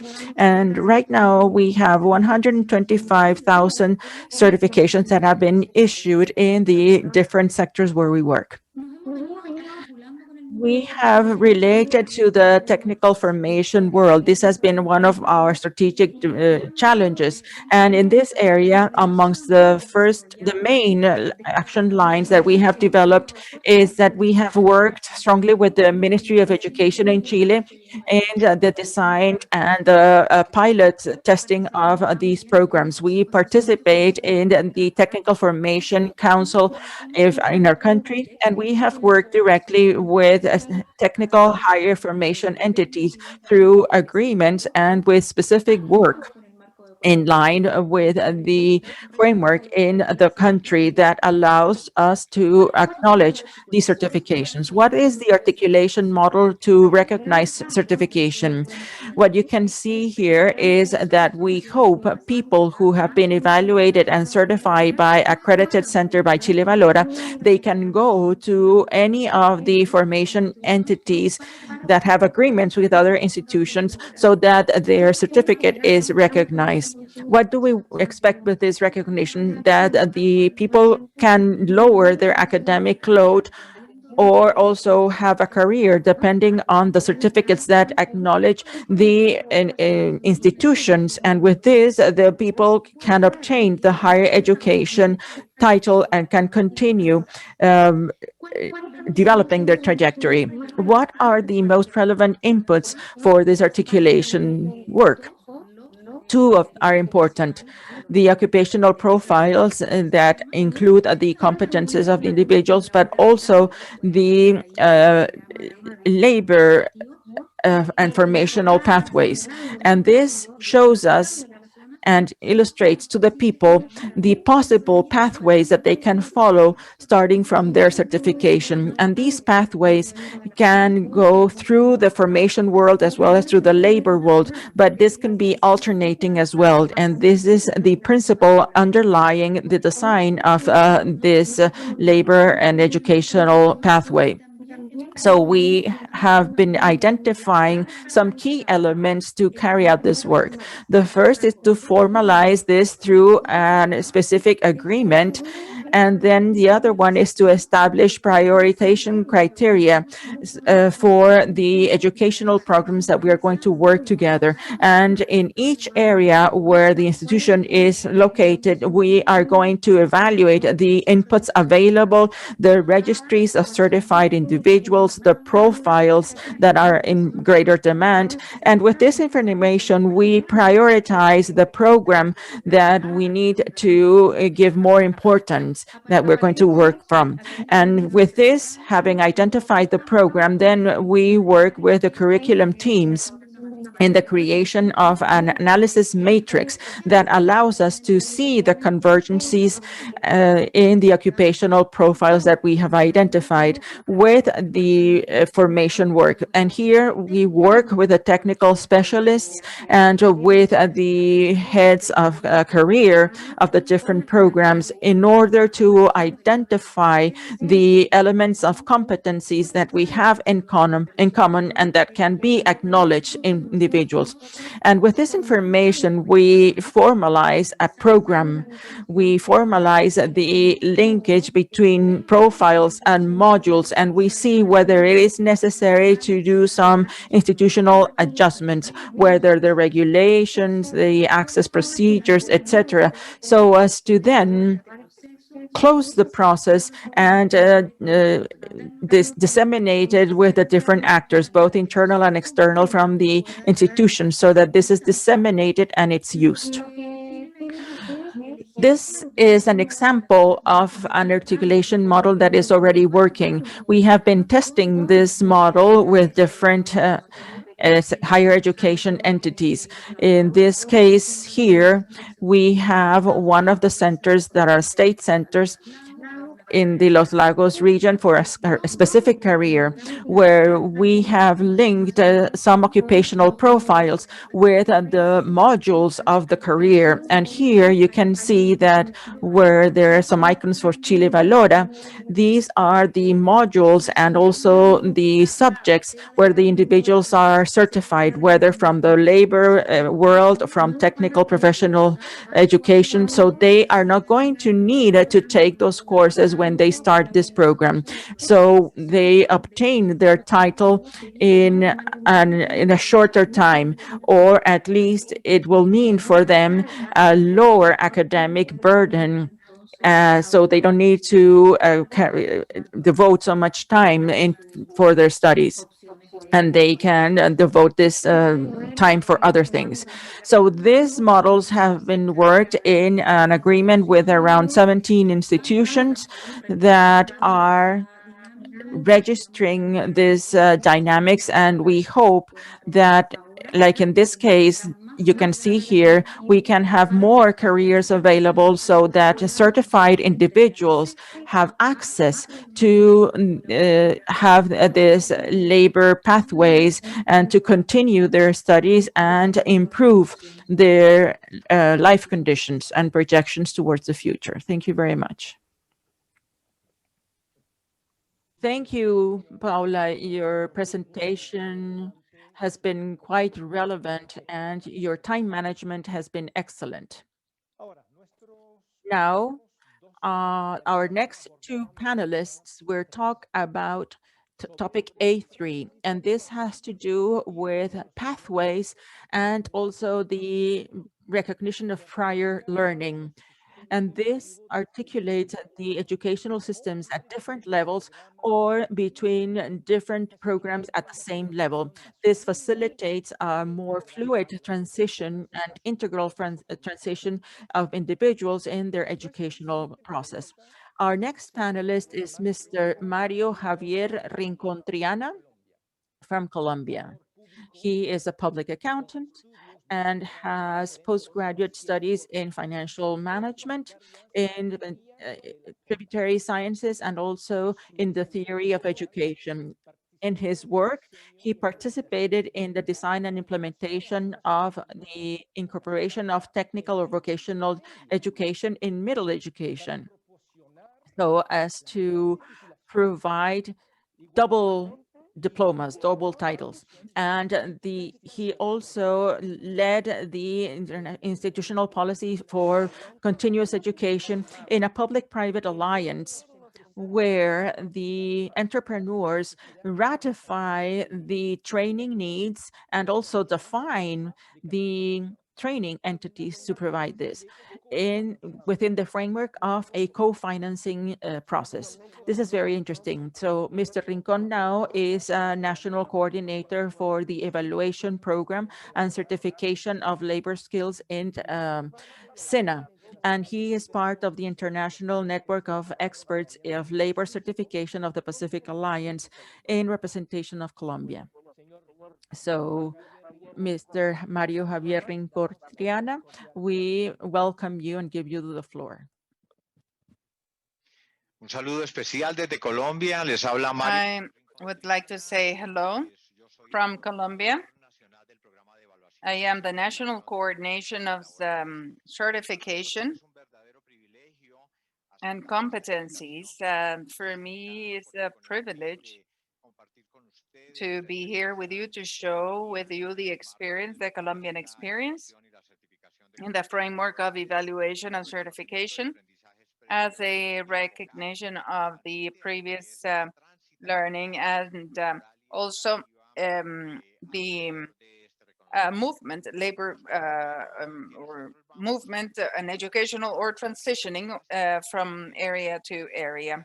Today, we will be talking about evaluation and certification of labor competencies, and this is a recognition, a social recognition that is made to someone showing skills, knowledge in a specific productive function. So this is a certification of labor competencies. The purpose is to contribute to the improvement of productivity, competitiveness of the companies, as well as improving the quality of life of the individuals through two major issues: educational mobility, identification, as well as labor mobility. And this is what we have today, and that will contribute to the identification and the closure of the gaps in terms of competencies. When we see the process in evaluation, we need to invite you to see what are the main fundamental actors in the framework of this process. Well, first of all, what we need to do is to collect and value the evidences that will certify objectivity and of the process. There is an expert evaluator in charge of seeing with the candidates all the evidence and through a process of observation. And that allows them to verify the quality and the key aspects to have in mind in terms of the performance of that individual. Secondly, pick up the evidence of knowledge related to these areas. That is through a questionnaire elaborated by technical experts, methodologic support, so as to make it make it in a easy language so they can capture that second evidence. And added to all the evidence that could be picked up in terms of the quality and the characteristics of the product that is generated in that productive function. Once we pick up the evidence, the expert evaluator will issue a final report, and that will judge and see if that person is competent or not, so as to continue its development. This whole process, defined in the framework of our process in Colombia, considers an audit, labor competencies that considers verifying the compliance of all the methodological part and considering the processes in the execution. And everyone that has shown the competencies should obtain that recognition. And there is something else that is very interesting, and that is the Ministry of Colombia and law that established the National Plan of Development in the current government will consider the previous learning as the third guide of qualification. And this is very important. And that is the knowledge of learning, previous learning, would be at the same level with formal education. And that considers preschool, primary, secondary education, and secondary or higher education, university education. And this is the first guide. And this is training, education. And that is the second mechanism.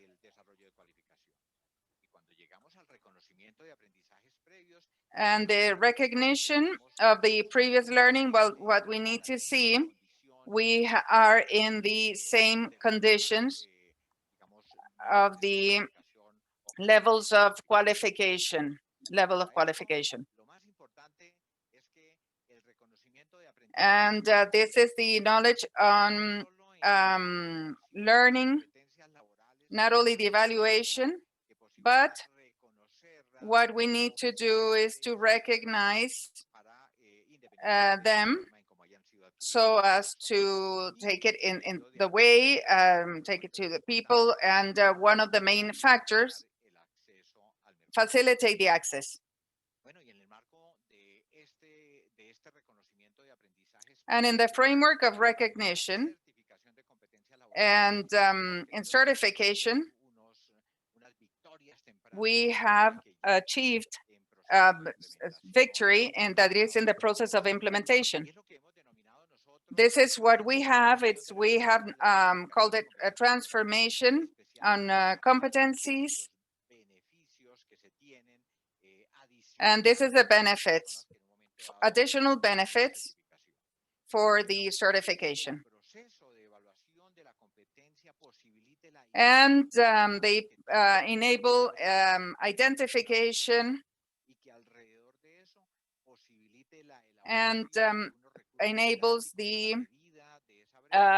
resources in the measure of the gaps, so as to put it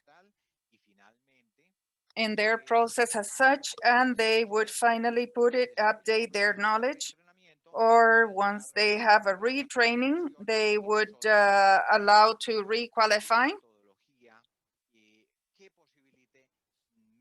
And that will enable them to close the gaps. And this is very interesting. So the cycle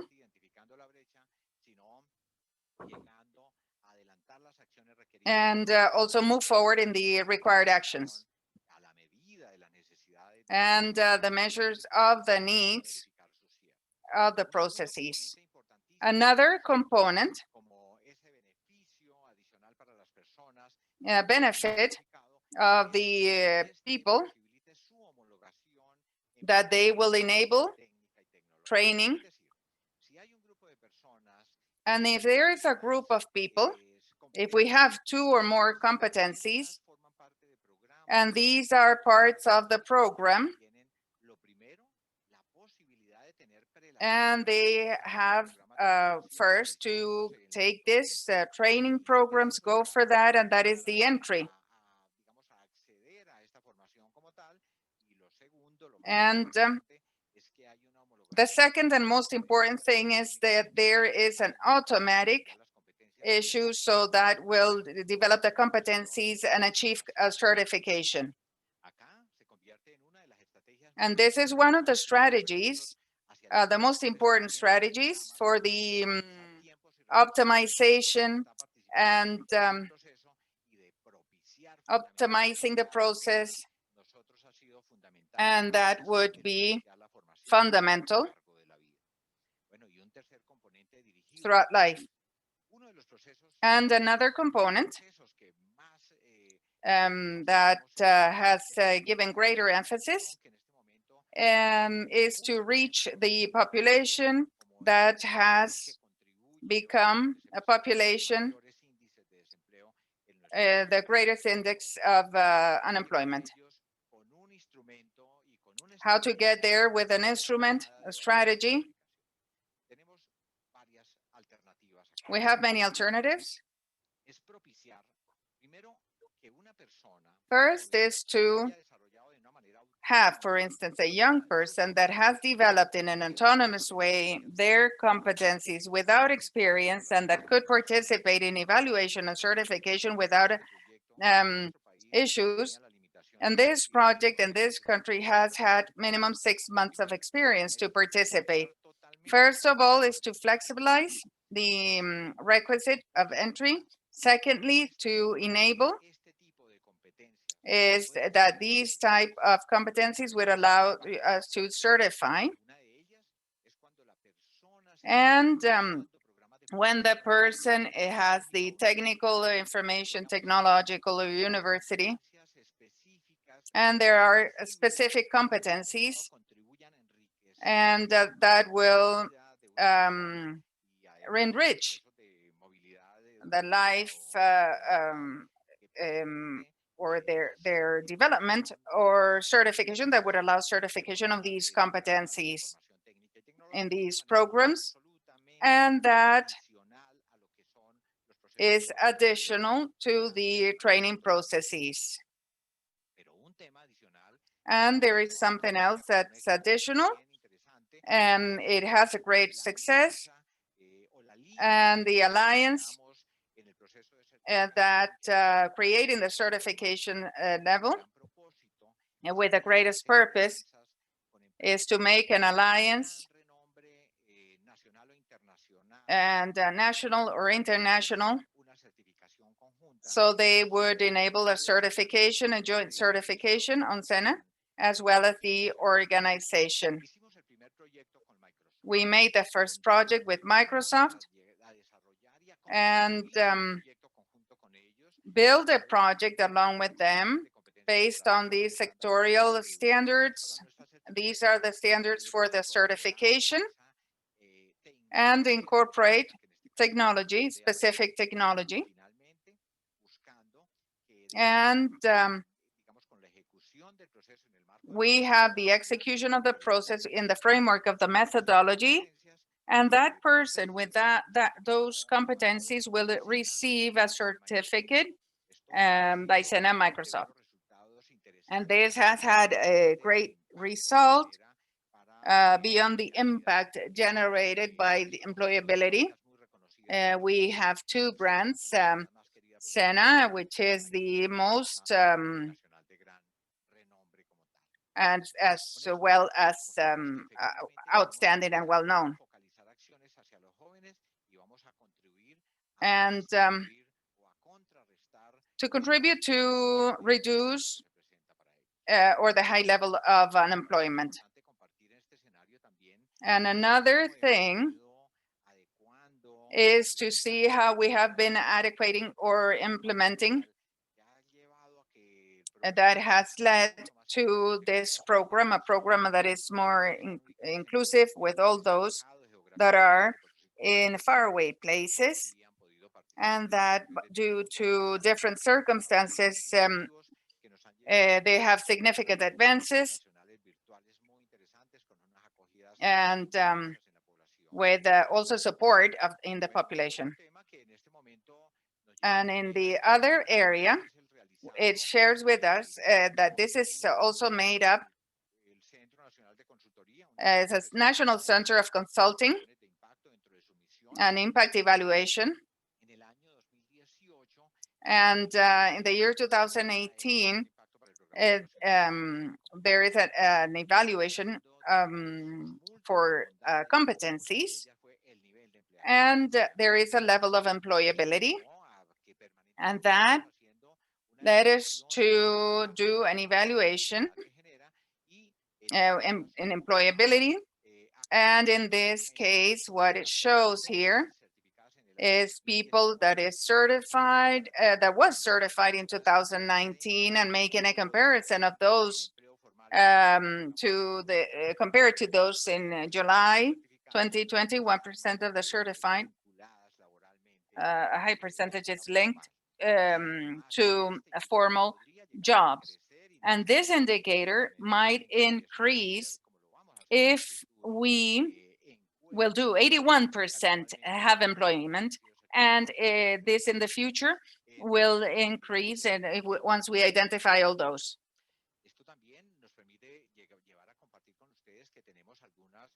And these are the functions, and 100% or percentage of employability. And they elaborate manufacturing and production order, textile, chemical products,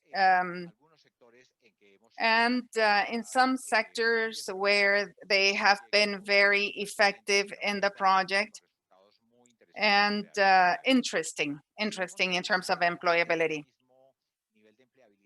And if we see that in terms of employability for vulnerable population, we have interesting results, and that shows certification of competencies. And the Afro-Colombian population, entrepreneurs,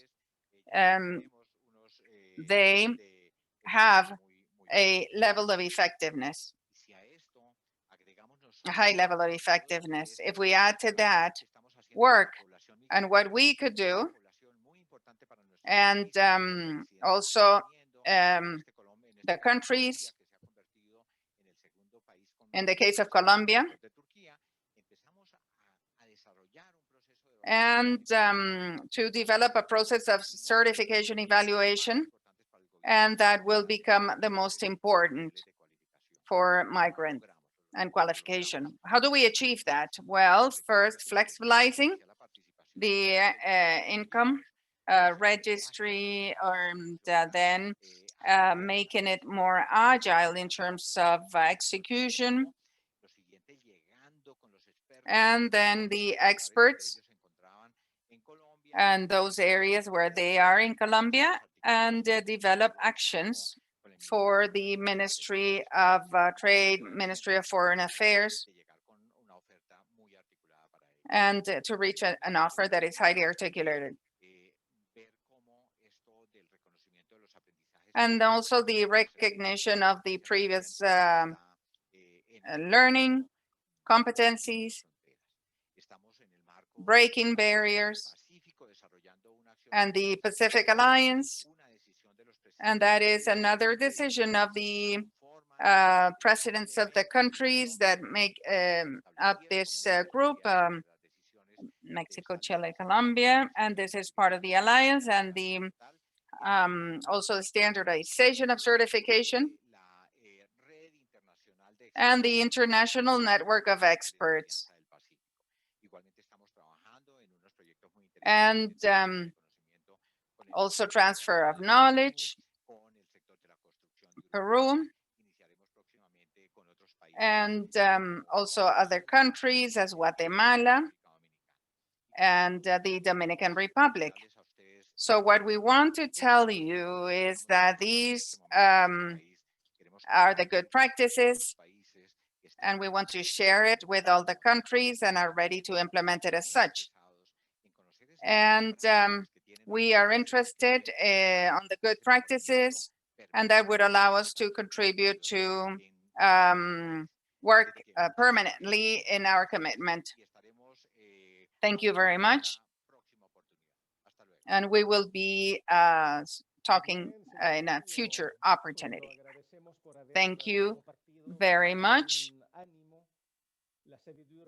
And would like to thank you very much for your presentation. And before going to the next, I would like to remind you that there is an icon called Q&A, and these are for the questions. I see that we have received 62 questions, and some of them have been answered already. We will be answering the other questions. I would like to invite you to continue using these Q&A system to ask questions. Next, we have a Canadian presenter. She is Gabriela Congram Fernandez. She is a professional in international relations, and she has over 8 years of experience in higher education in Colombia and Canada. Currently, she works as a coordinator of pathways for the Center of Academic Excellence of the Fanshawe College in Ontario, where she manages projects and agreements on cooperation with other educational institutions and offers orientation so as to facilitate mobility, academic mobility, in favor of the success of these students. Her presentation is development of a framework of policies for the recognition on previous learning, non-formal and formal lessons learned. Gabriela, the floor is yours. Buenos días, mi nombre es Gabriela Congram Fernandez. Good morning, I am Gabriela Fernandez and I'm coordinator of Pathways. This session, I will share with you some challenges and lessons learned in the development and implementation of policies regarding learning and knowledge. At the world level, this terminology is different. Here we call it PLAR, and it includes learning achieved outside the formal institution. It doesn't include the transfers, but learnings that have been technological and through work experience, but also through the army or knowledge acquired in their work. We need to remember that there must be a process of evaluation of these prior knowledge. There are several tools to evaluate this prior knowledge, and they need to prove that their formation really improves, that they have the knowledge necessary. And then they can, if not, they can have some specific courses. So this is what we know as PLAR. And as I was saying, it does not include the transfer of academic credits. So why? why a policy to acknowledge previous skills. PLAR is an instrument to be aware of the potential skills that don't come from school and that are in the labor market. So this allows us to create a bridge between the labor market and to rationalize the development of skills, and also it facilitates access and inclusion. In the specific case of Fransure, one need of our strategic framework is this, and we can have a decentralized higher education system and also autonomy for adult higher education. In Ontario, because of the ministerial mandate, all the schools, all the public schools and higher education and technical vocational schools must offer these to their candidates, and they also need to have public information regarding PLAT. The Ministry of Education of Ontario provides training and also better practices, and the auditing process, the provincial auditing process for the quality assurement of the programs. And these institutions are abiding by these ministerial mandate. So we are a school of technical vocational education, and 67% of our students don't come directly from high school. Many times these are adults with work experience. So in this way, we play an important role in offering opportunities for development of these students. And we need to provide a flexible education so as to provide inclusion and also respond to the needs of the labor market. So this is the institutional framework, and this is the policy of acknowledgement of non-formal education. And this rationalizes this prior knowledge and supports the access and the inclusion and the development of skills. Regarding the challenges that we have found, there are many, many challenges. This is separated from the traditional educational structures and evaluation. And these challenges are related to considering the different participants, the students, in the different academic areas. And secondly, to dismantle the stigmas that are related to the integrity of the curriculum, and also people who are retaking education. Another great challenge is to have resources for the training of teachers and also for the officials that are involved in the process, and also to overcome complex processes. Our team is supported in the best practices so as to look for solutions to the different challenges. I'm going to mention some. As you see, there is a long list on the screen, and they're not in a specific order. Many times, these things feedback from each other and occur simultaneously. Some are simple, and some are more complex, and it has to combine several areas. The first one is the multidisciplinary work group, so as to tune in with our institutional realities and to have into account all the challenges that all the participants bring, and to tune in with our own institutional framework. So we have this multidisciplinary group, and they represent different academic areas, different officials, both administrative as well as in different levels of the institution. And the ombuds, it's part of the group. This group offers ideas and feedback. And finally, it validated the policy of frameworks, the framework of policies, so that it is relevant for the needs of each of the groups.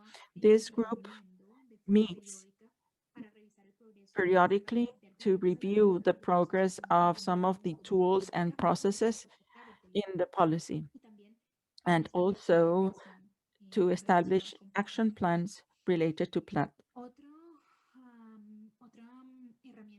Another tool in the strategy has been a research project on the best practices. This project offered guarantees at the institutional levels that the PLAR process is supported by best practices and that it is a rigorous process. There is a stigma that it is an easy way to obtain academic credit, but one of the best practices of PLAR is that it should not be easier or more difficult to obtain academic credit compared to obtaining them with a traditional method. So, as I was saying, this research project has supported the best practices and processes of PLAR at the institutional level and also provides guarantees to the process.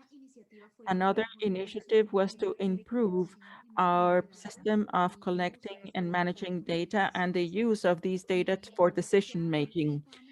We already have a data framework that is rudimentary, and we want to strengthen these mechanisms to collect data. And now we have a number of applicants per program and subject matter, and how much a student takes from the moment he takes the course to the moment he is certified, and also the success rate. And this is important because more than 90% of the applicants have had academic credits. This means that most of them have experience and knowledge and can obtain academic credits for some of the subjects. Another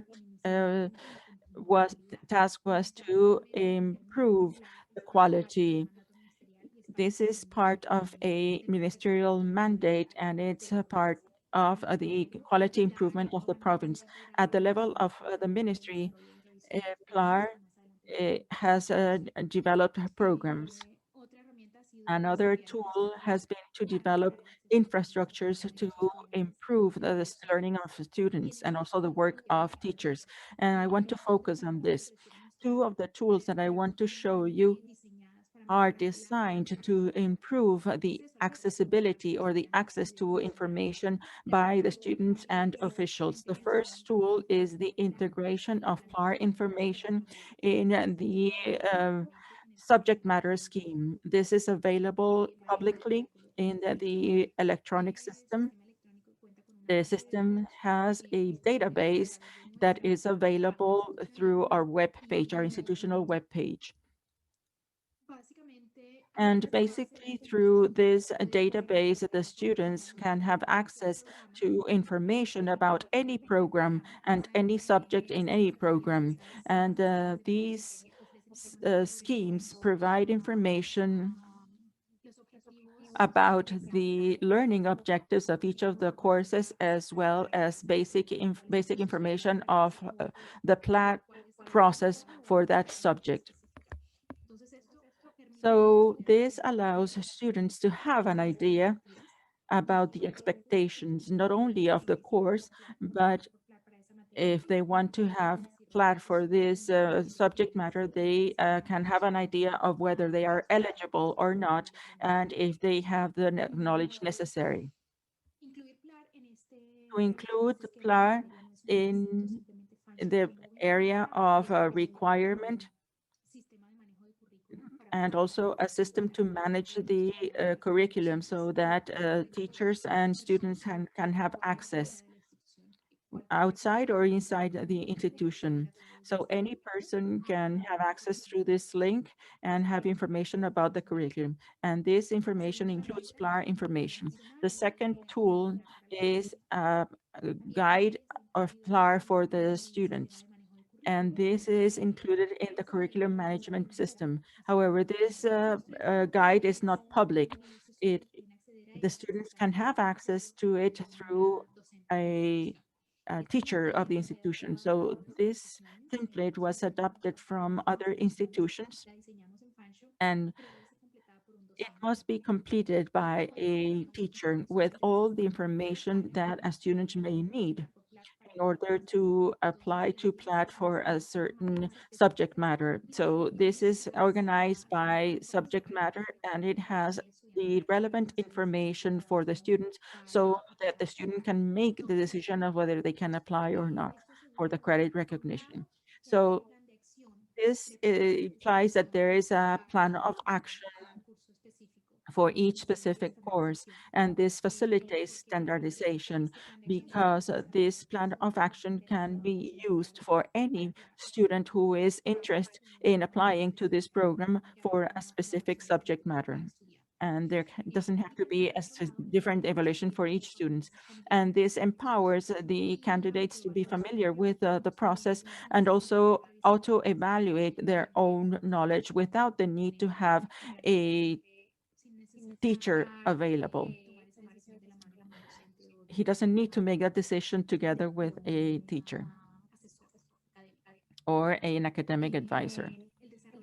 And the development of the PLAR in the future will be integrated with a component in the development to develop our curriculum. So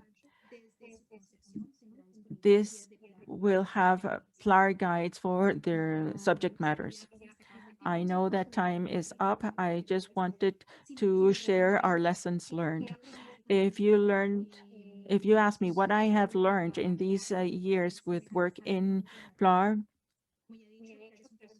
is that it is a complex process because it's different from the traditional systems that we're used to. So it is important, on the one hand, to cooperate, to join efforts, not to reinvent the wheel when it's not necessary. For us, the cooperation has been essential. And I have realized that the experts are willing to cooperate. This is useful and valuable to communicate all the practices and also to establish a contact network for PLAR. Many things have been improved or adapted from other institutions because of their cooperation. On the other hand, PLAR involves thinking differently and also taking calculated risks because it separates from the traditional frameworks and the traditional educational structures and the evaluation structures. So it requires the willingness to assume risks, but this can be valuable. The return on investment can be lucrative both for the institution and the student. And the person can continue with their studies, and also the student will be successful. On the other hand, for the institutions recruiting this person with prior knowledge, it is also a win-win situation. So this has been important for making decisions in terms of PLAR. There are many challenges and complexities related to PLAR when they want to access higher education. So we need to think on the student, and this also will benefit the system in general. So that's what I wanted to share with you. This is my contact information, my email. I'm available for any questions and if you want to share your experiences. So please contact me, and thank you. Very well, Gabriela. Thank you for your excellent presentations and congratulations to the team of Fanshawe College. Now, our next to the last panelist will talk about subtopic A4, the regional articulation and international articulation that validates the certifications and standards between the countries of the Pacific Alliance, and this facilitates the student mobility and labor mobility of the students. We have the presence of Paula Ibáñez Cantillana. She is from Chile. She has a master's degree in applied linguistics from the Melbourne University in Australia. She is a teacher in English and has a bachelor's degree in education with more than 15 years of experience in teaching and in the National Education Administration, as well as in the replication of international models that respond to specific needs. She led the creation and implementation of the teacher formation plan at the national level. At present, she is in charge of the unit for technical professional development of the higher education division of the Ministry of Education of Chile. Her presentation is the regional articulation, a pathway to acknowledge learning and a moving forward in the education and labor abilities of the Asia-Pacific countries. Paula, you have the floor. Good afternoon. My name is Paula Ibáñez from the Division of Higher Education, Technical and Professional from the Ministry of Education in Chile. Today's presentation will be about the development and mobility, educational mobility, and labor mobility through the Asia-Pacific Alliance, through the qualification framework. Asia-Pacific countries are working so as to establish the standards and training and all those occupational profiles and certification based on common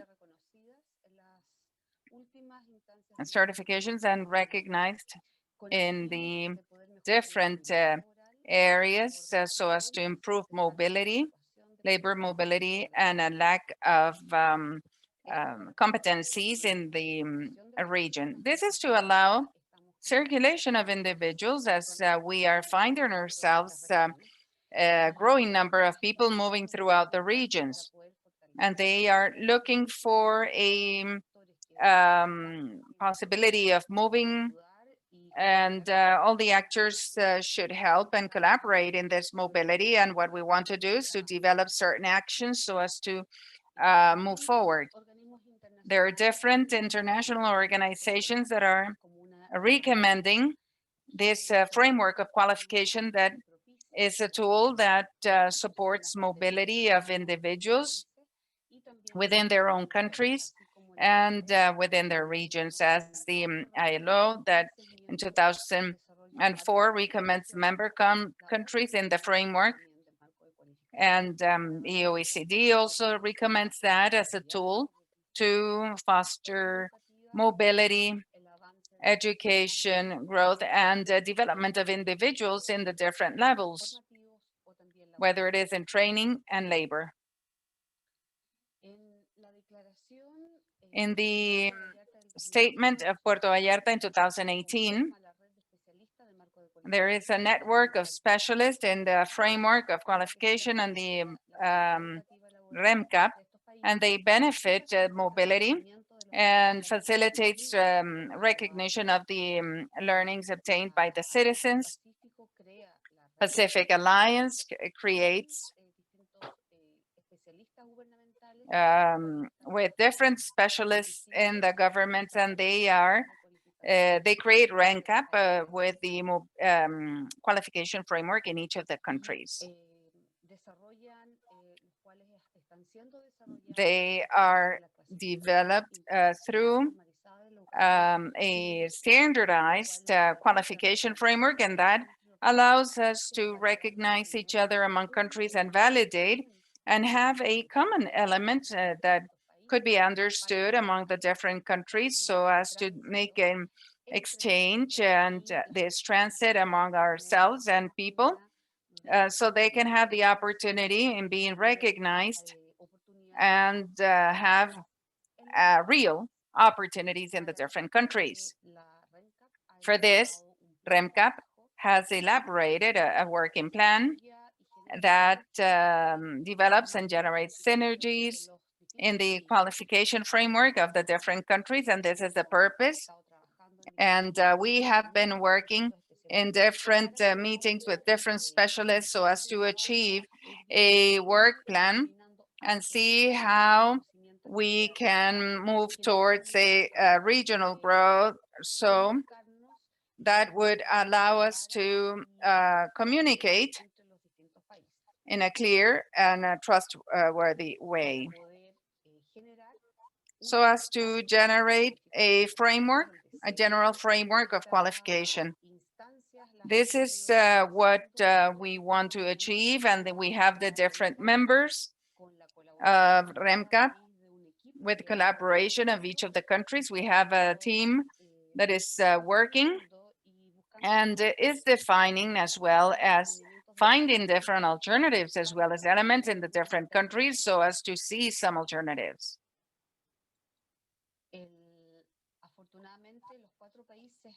Fortunately, the 4 countries in Pacific Alliance, as we have said before, are based in international classification, standardized classification, and they have different alternatives and different work within their own countries regarding qualification framework. That will allow us to go for give a first step towards recognition and qualification and alternatives for exchange.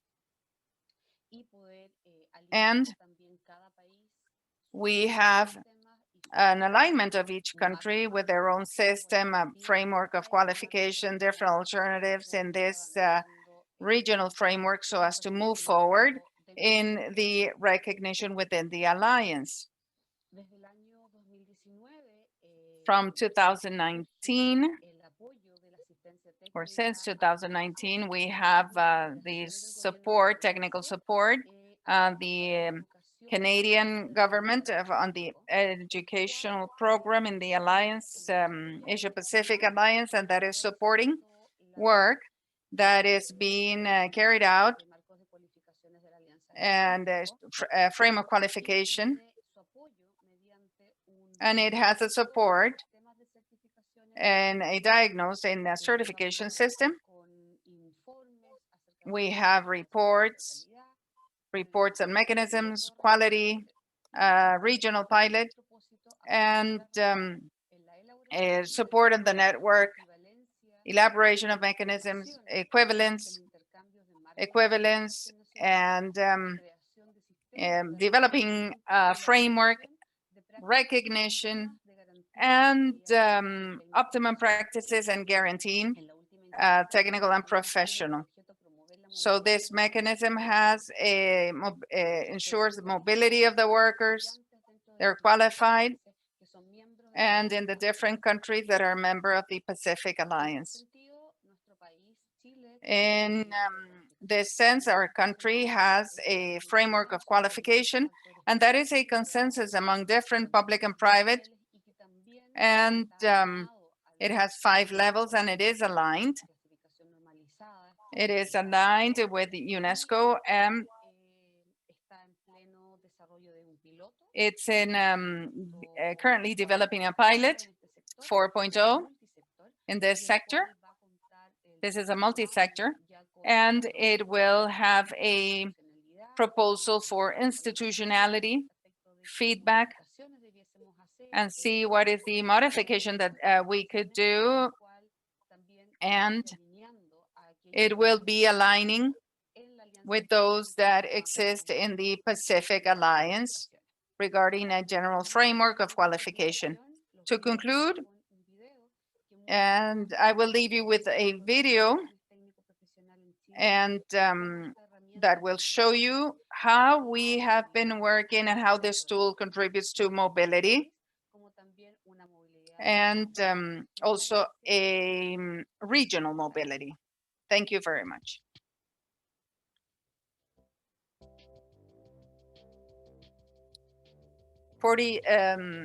Four percent of higher education correspond to technical and professional. 3 out of 4 employments are for technical people.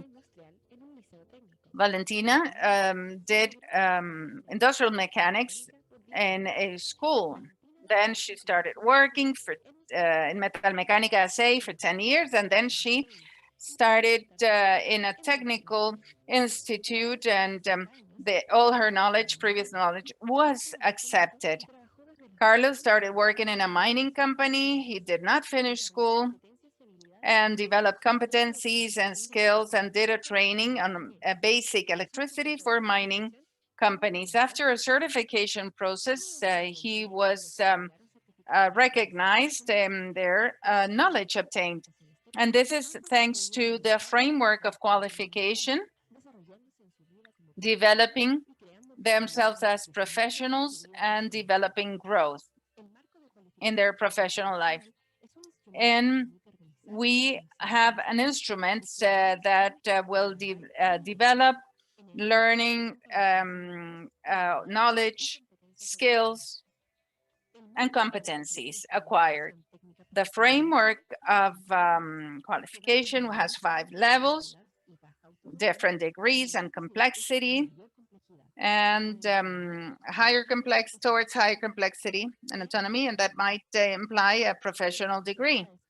In the case of specialty areas related to electric maintenance, a person can do that based on starting as a helper or an aide, then go to a second level of home electricity installer or technician, and that goes through training.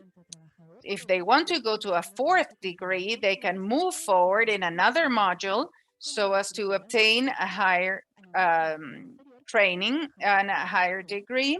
So any worker can move towards a qualification and achieve these levels.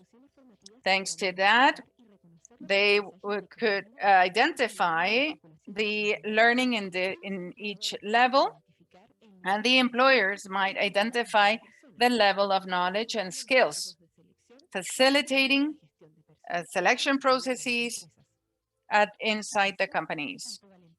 And Valentina and Carlos have been able to mobilize, developing their professional life and growing in their personal life. The qualification framework reduces the gap between productive and educational sector because it generates bridges among them.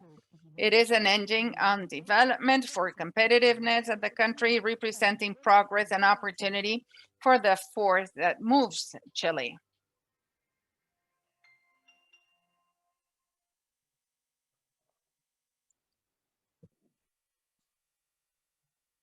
Muy bien, estimada Paola. Thank you, Paola. I would like to congratulate you for your dynamism, and I would like to thank for the efforts of REMCAP. Thank you so much. Now, our last presenter of the day, the last speaker of the day, will give us a general perspective, regional perspective of the subjects of the day. Is Fernando Vargas. He is Colombian and lives in Uruguay as a senior specialist in the Inter-American Center for the Development of Knowledge and Professional Training. This is a technical service of the International Labor Organization. It's called Center for OID. He is an advisor and has given technical support to many countries in Latin America and the Caribbean in different areas where we can point out innovation, design of public policies, implementation of training and certification of competencies, as well as quality systems in training. Fernando was telling us that the continuous change and the great demand for greater skills and the acceleration of the trends in different technology areas, social and technical areas, the systems, training institutions, they need mechanism and they need tools, they solid tools and mechanisms so as to identification of demands, elaboration of programs, of quality programs, and also means to recognize and standardization the qualifications obtained by any modality. He will tell us about the development in the region, relating that to the challenges that the Pacific Alliance is facing. Fernando, welcome. The floor is yours. Good afternoon. Thank you for the organizers of this intersectoral forum and the analysis of good practices. In this case, and towards the training throughout life, there are three visions of formation: the qualifications framework, the elements and tools to recognize prior learning, and also the availability of educational labor pathways.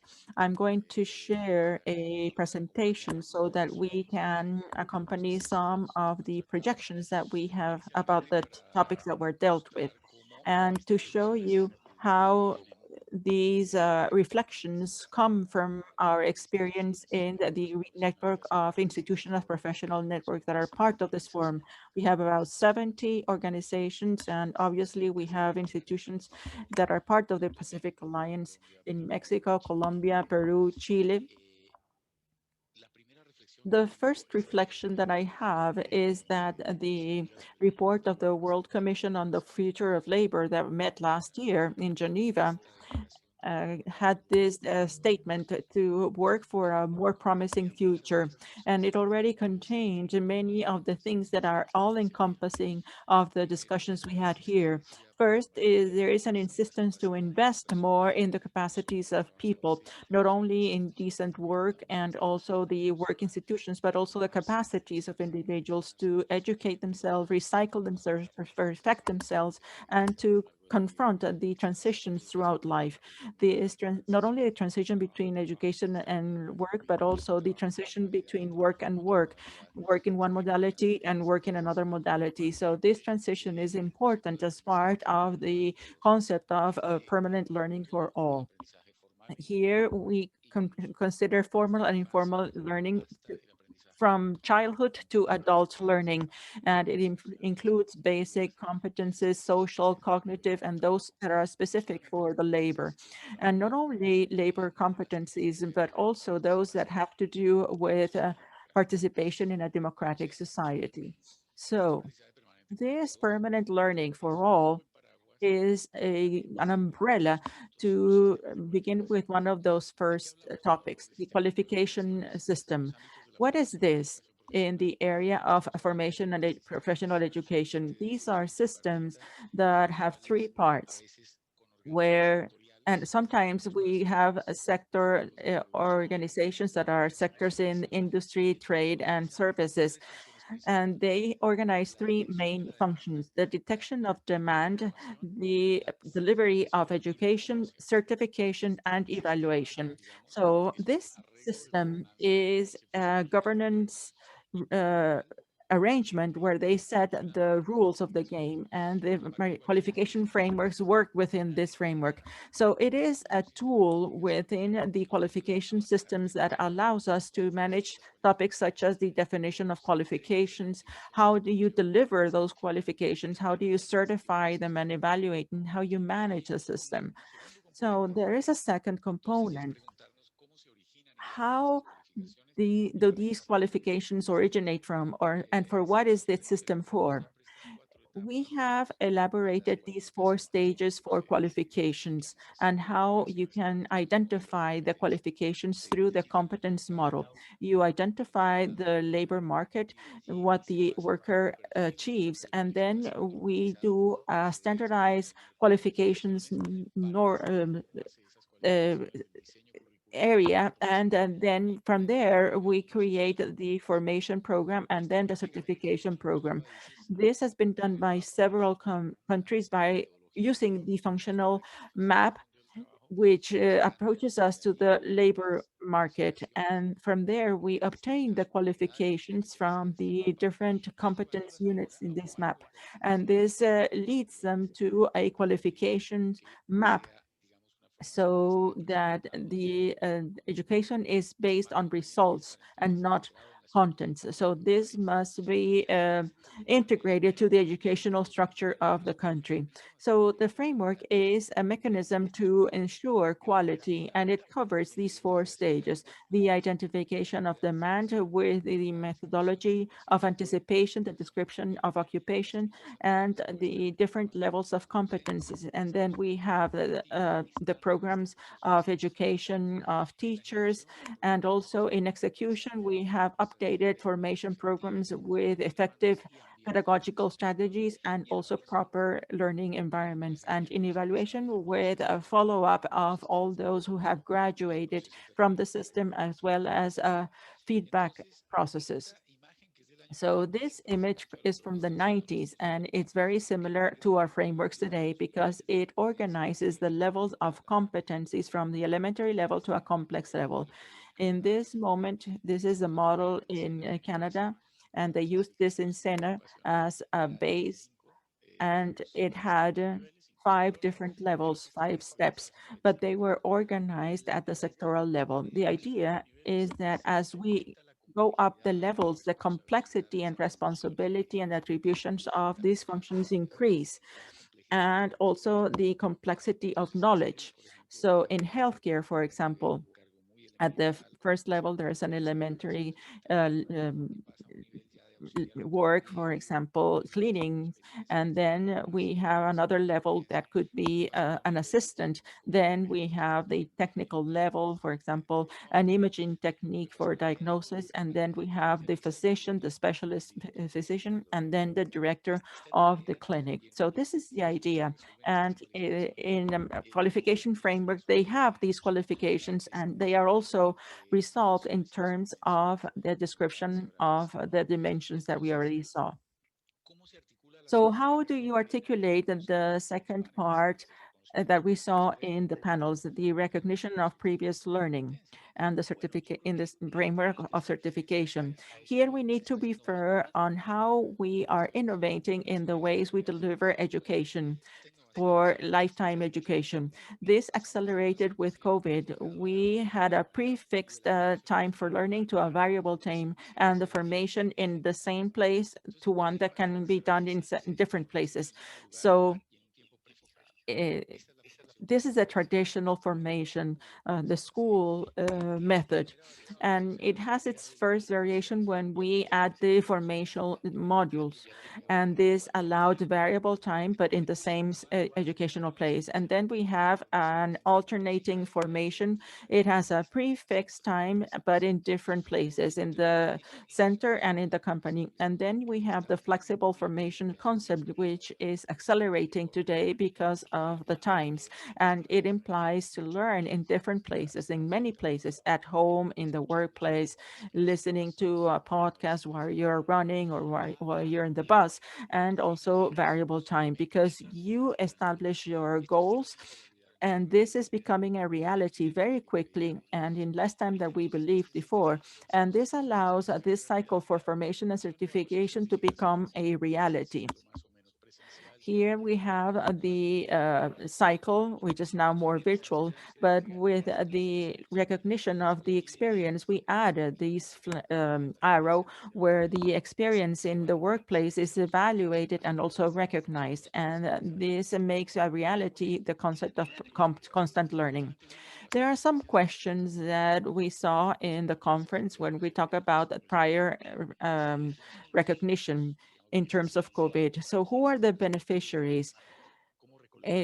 Responding to what demands, how to collect the evidences where being present is not allowed. How do you value the certificate and other challenges in the new normality? The certification mechanisms have to be articulated to the national certification systems. And here we have a very innovative concept that is called the labor educational pathways. This is the slide of SENAC, the first years in the 21st century, when SENAC started talking about the formation itineraries. Here we have the educational perspective: initial formation, professional education at the middle level and high level. And this is the way in which we break out these levels: training, perfecting, enabling technologies, the high school or the bachelor's degree. And here a cook assistant can become a chef, and they can have learning with good practices, regional culinary, the elaboration of menus.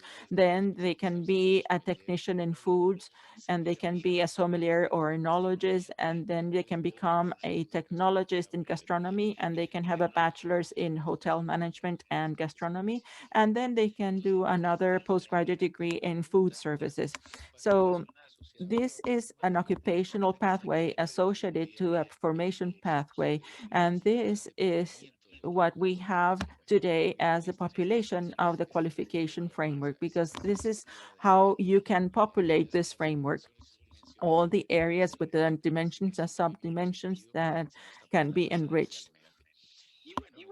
And in Chile, we have a very good example with the qualifications framework in the mining sector. So starting from what happens in a mine, you can derive several levels of competence, and to do the analyze of the profiles, assign them by levels. And based on this, we can create learning pathways through the formation programs that will allow the person to move ahead from a low qualification position to become the manager of the mine, or a supervisor in transportation or waste management, etc. So this idea was depicted here by the Chile Foundation in 2014. We have seen it in Chile applied to the articulation with technical formation centers, and this is incorporated also in the framework of the Ministry of Education. Here you have level 1 non-qualified workers, and he can become perfected through the different levels of education, and also the recognition of competences and certifications for some trades, for persons that started by just practicing in their work, and then they can be perfected with a higher education, for example, in a university or at the postgraduate level. So in the case of Colombia, this is very important in the way they are visualizing this national system of qualifications, because there are different subsystems. We have the qualifications framework. Here we have the quality assurance, also the mobility scheme that will support the transitions, an information platform, a system of information, a standardization system, and evaluation. Here, all these pathways are articulated. We have the concept of system, and how do I describe and standardize the competences. So we can also certify the prior knowledge. And you see these 3 pathways of qualification that is recognized by the law in Colombia. Here we have formal education with degrees, formation for work with certificates, and also the recognition of prior learning. This is an important model. So these are my reflections. I think that for the Pacific Alliance, it's important to establish mechanisms of mobility and recognition within this concept, so that a qualification network at the regional level can allow the evaluation and certification of a country, has the proper quality and is recognized in another country. So this can mean that we have a regional framework, that we have a regional formation system, and that mobility is not only nationwide, but also regional in this alliance. And I think this is a great motivation. And I now want to announce that Sintefort with some alliance, we are pushing the design of this qualification framework, and we will organize workshops next year so that the countries are integrated to these mechanisms and they can implement this framework. I think that with our allies in Mexico, Chile, Colombia, Peru, we will have the possibility of moving ahead with this effort and make these qualification pathways a reality at the level of the coverage of the alliance. So thank you very much. And I'm willing to continue interacting now. So I would like to acknowledge the quality of the speakers and the presentations. Many of them we already know and we have worked with them, and they are willing professionally. So I hope that you have a good afternoon and see you next time. Very well, Fernando. Thank you very much for your words representing the important partner, which is ILO Sintefort in Latin America. We are very aware of the time. We, however, have the questions answered and answers period. We have received several in written form, but some panelists and speakers have some pending questions for them, and they would like to verbally respond to them. So I invite you to be connected for a few extra minutes. Okay. We know that from all the questions that we received, we will be answering some of them live. However, in our next blog in November 5th, we will be answering the rest of the questions. And that is an opportunity for everyone to continue interacting beyond the following minutes.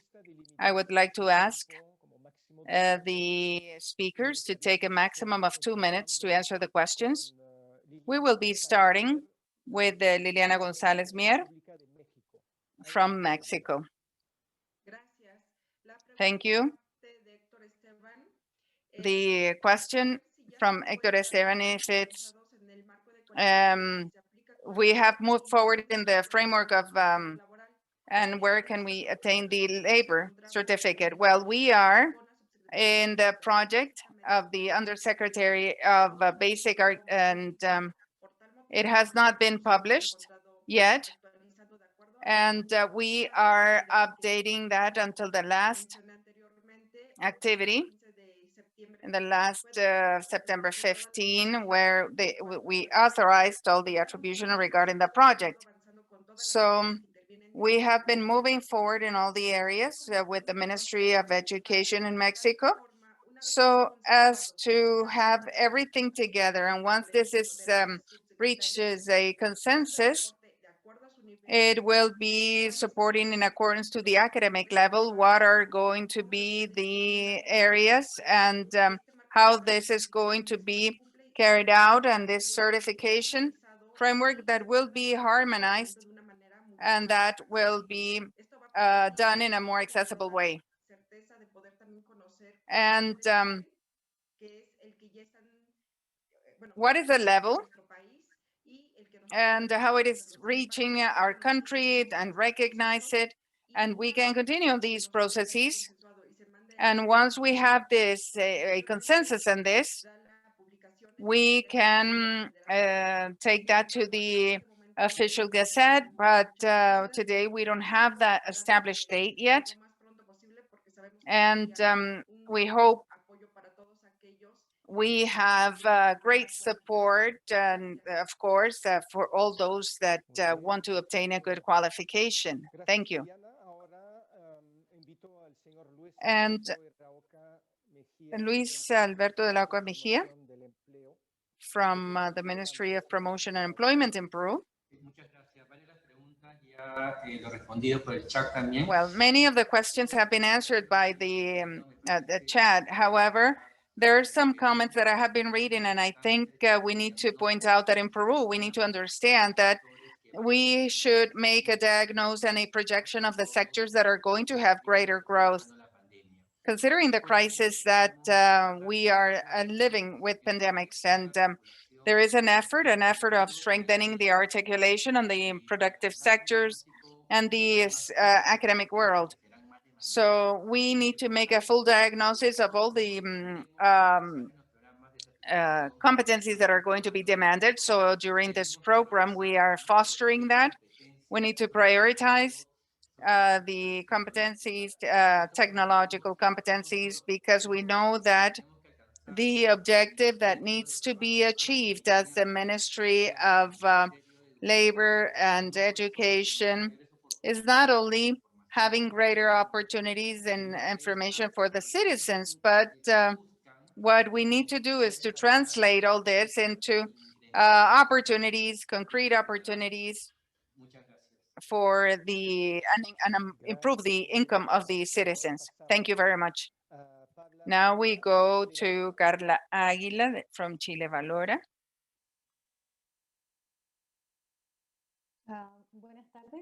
Good afternoon, Paula Ávila.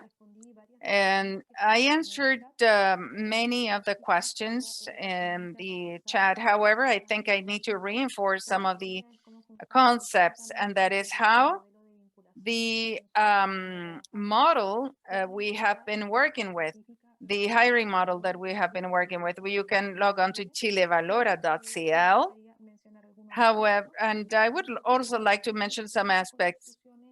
We relate to higher education institutions so as to help them decompose the information they receive so as to accelerate the process of trust in recognition of a certification. And we work closely with the Ministry of Education so this can be established. And I would like to leave that part of the answer to my colleague from the Ministry of Education.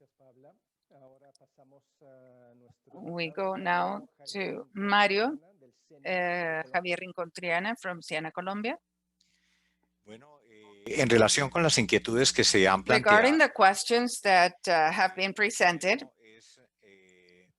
the first thing that we should say that it is viable to carry out the process of certification and competencies in 100% of the phases. And to get to that position, in our case, well, we had to do an adjustment to the technology platform, evaluation, and also illustration. And this is completely viable, it's doable.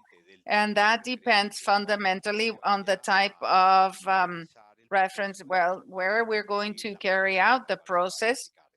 And these are two important components. And that will define the process.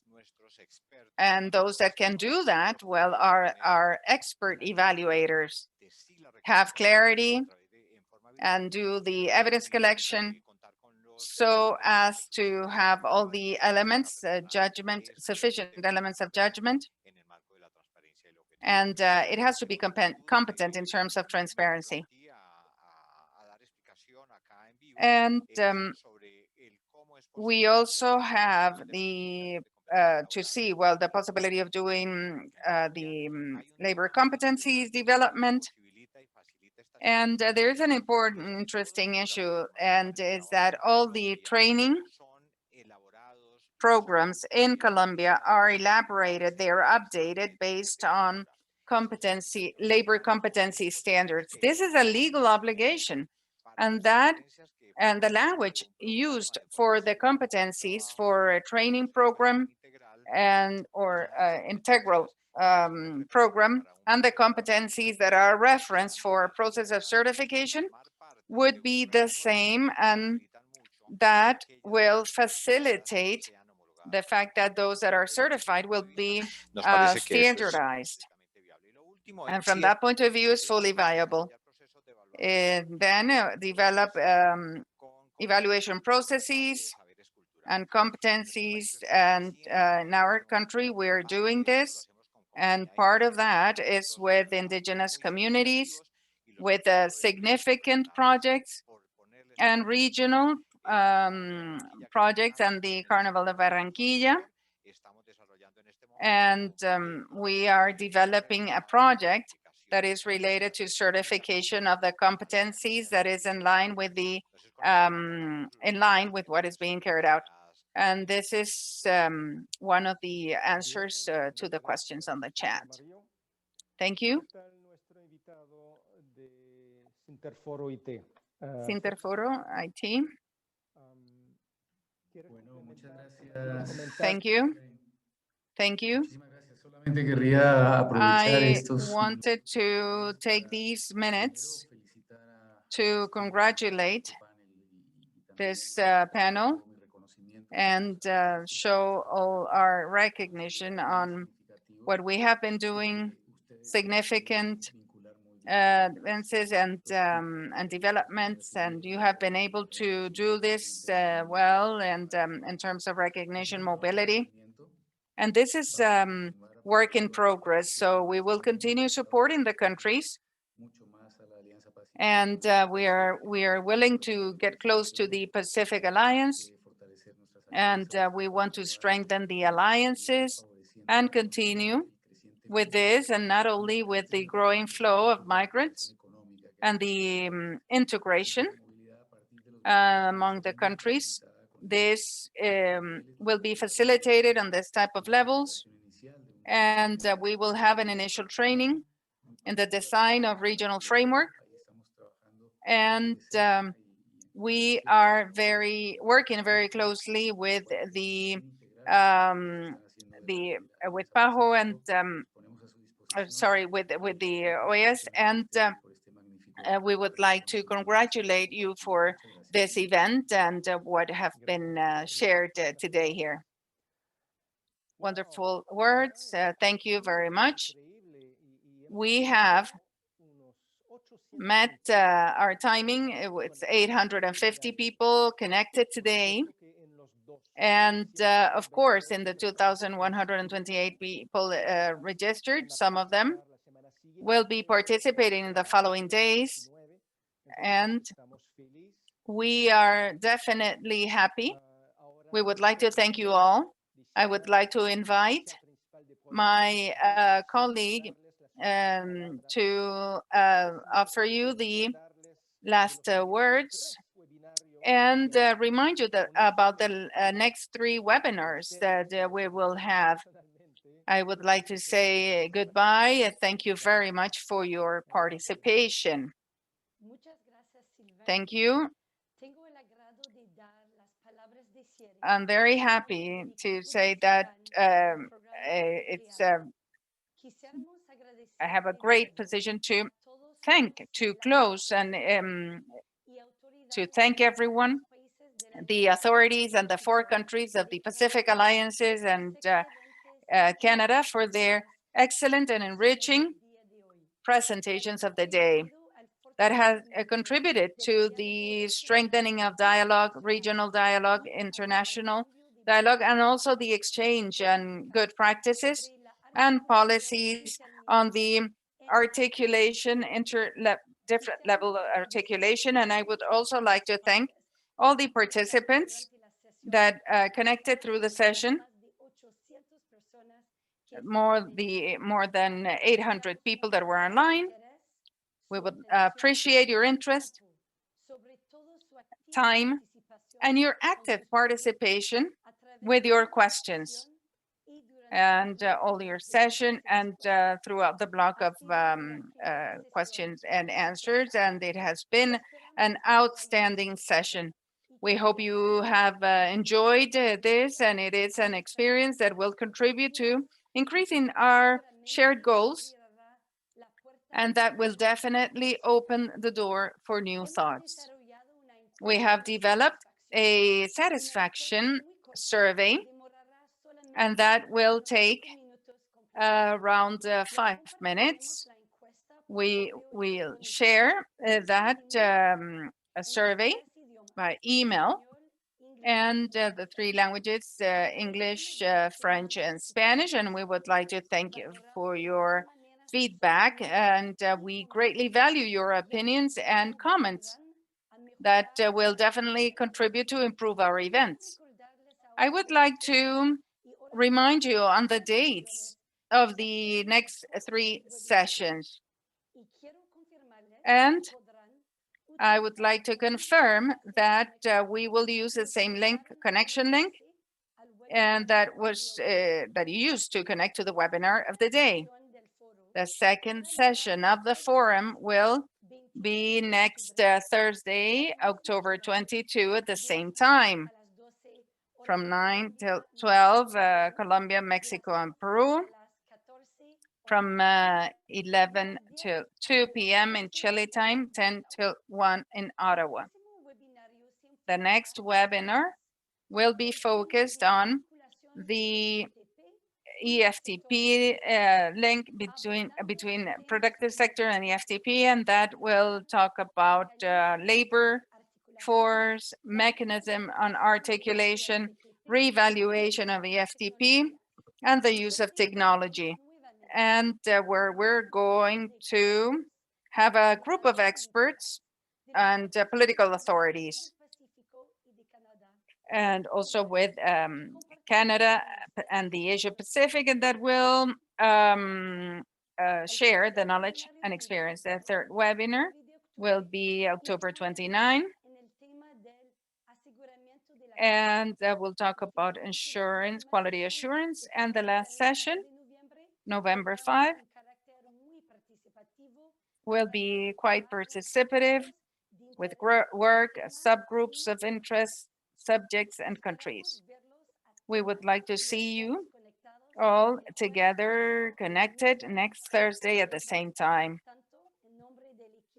On behalf of the team, SICAN, PAP, we would like to wish you an excellent day, and also go to the FTP with you and sharing good practices and policies in the Alliance, Pacific Alliance, and Canada, including at the international level. Merci beaucoup à tous et à toutes pour votre participation aujourd'hui. Gracias. Thank you very much.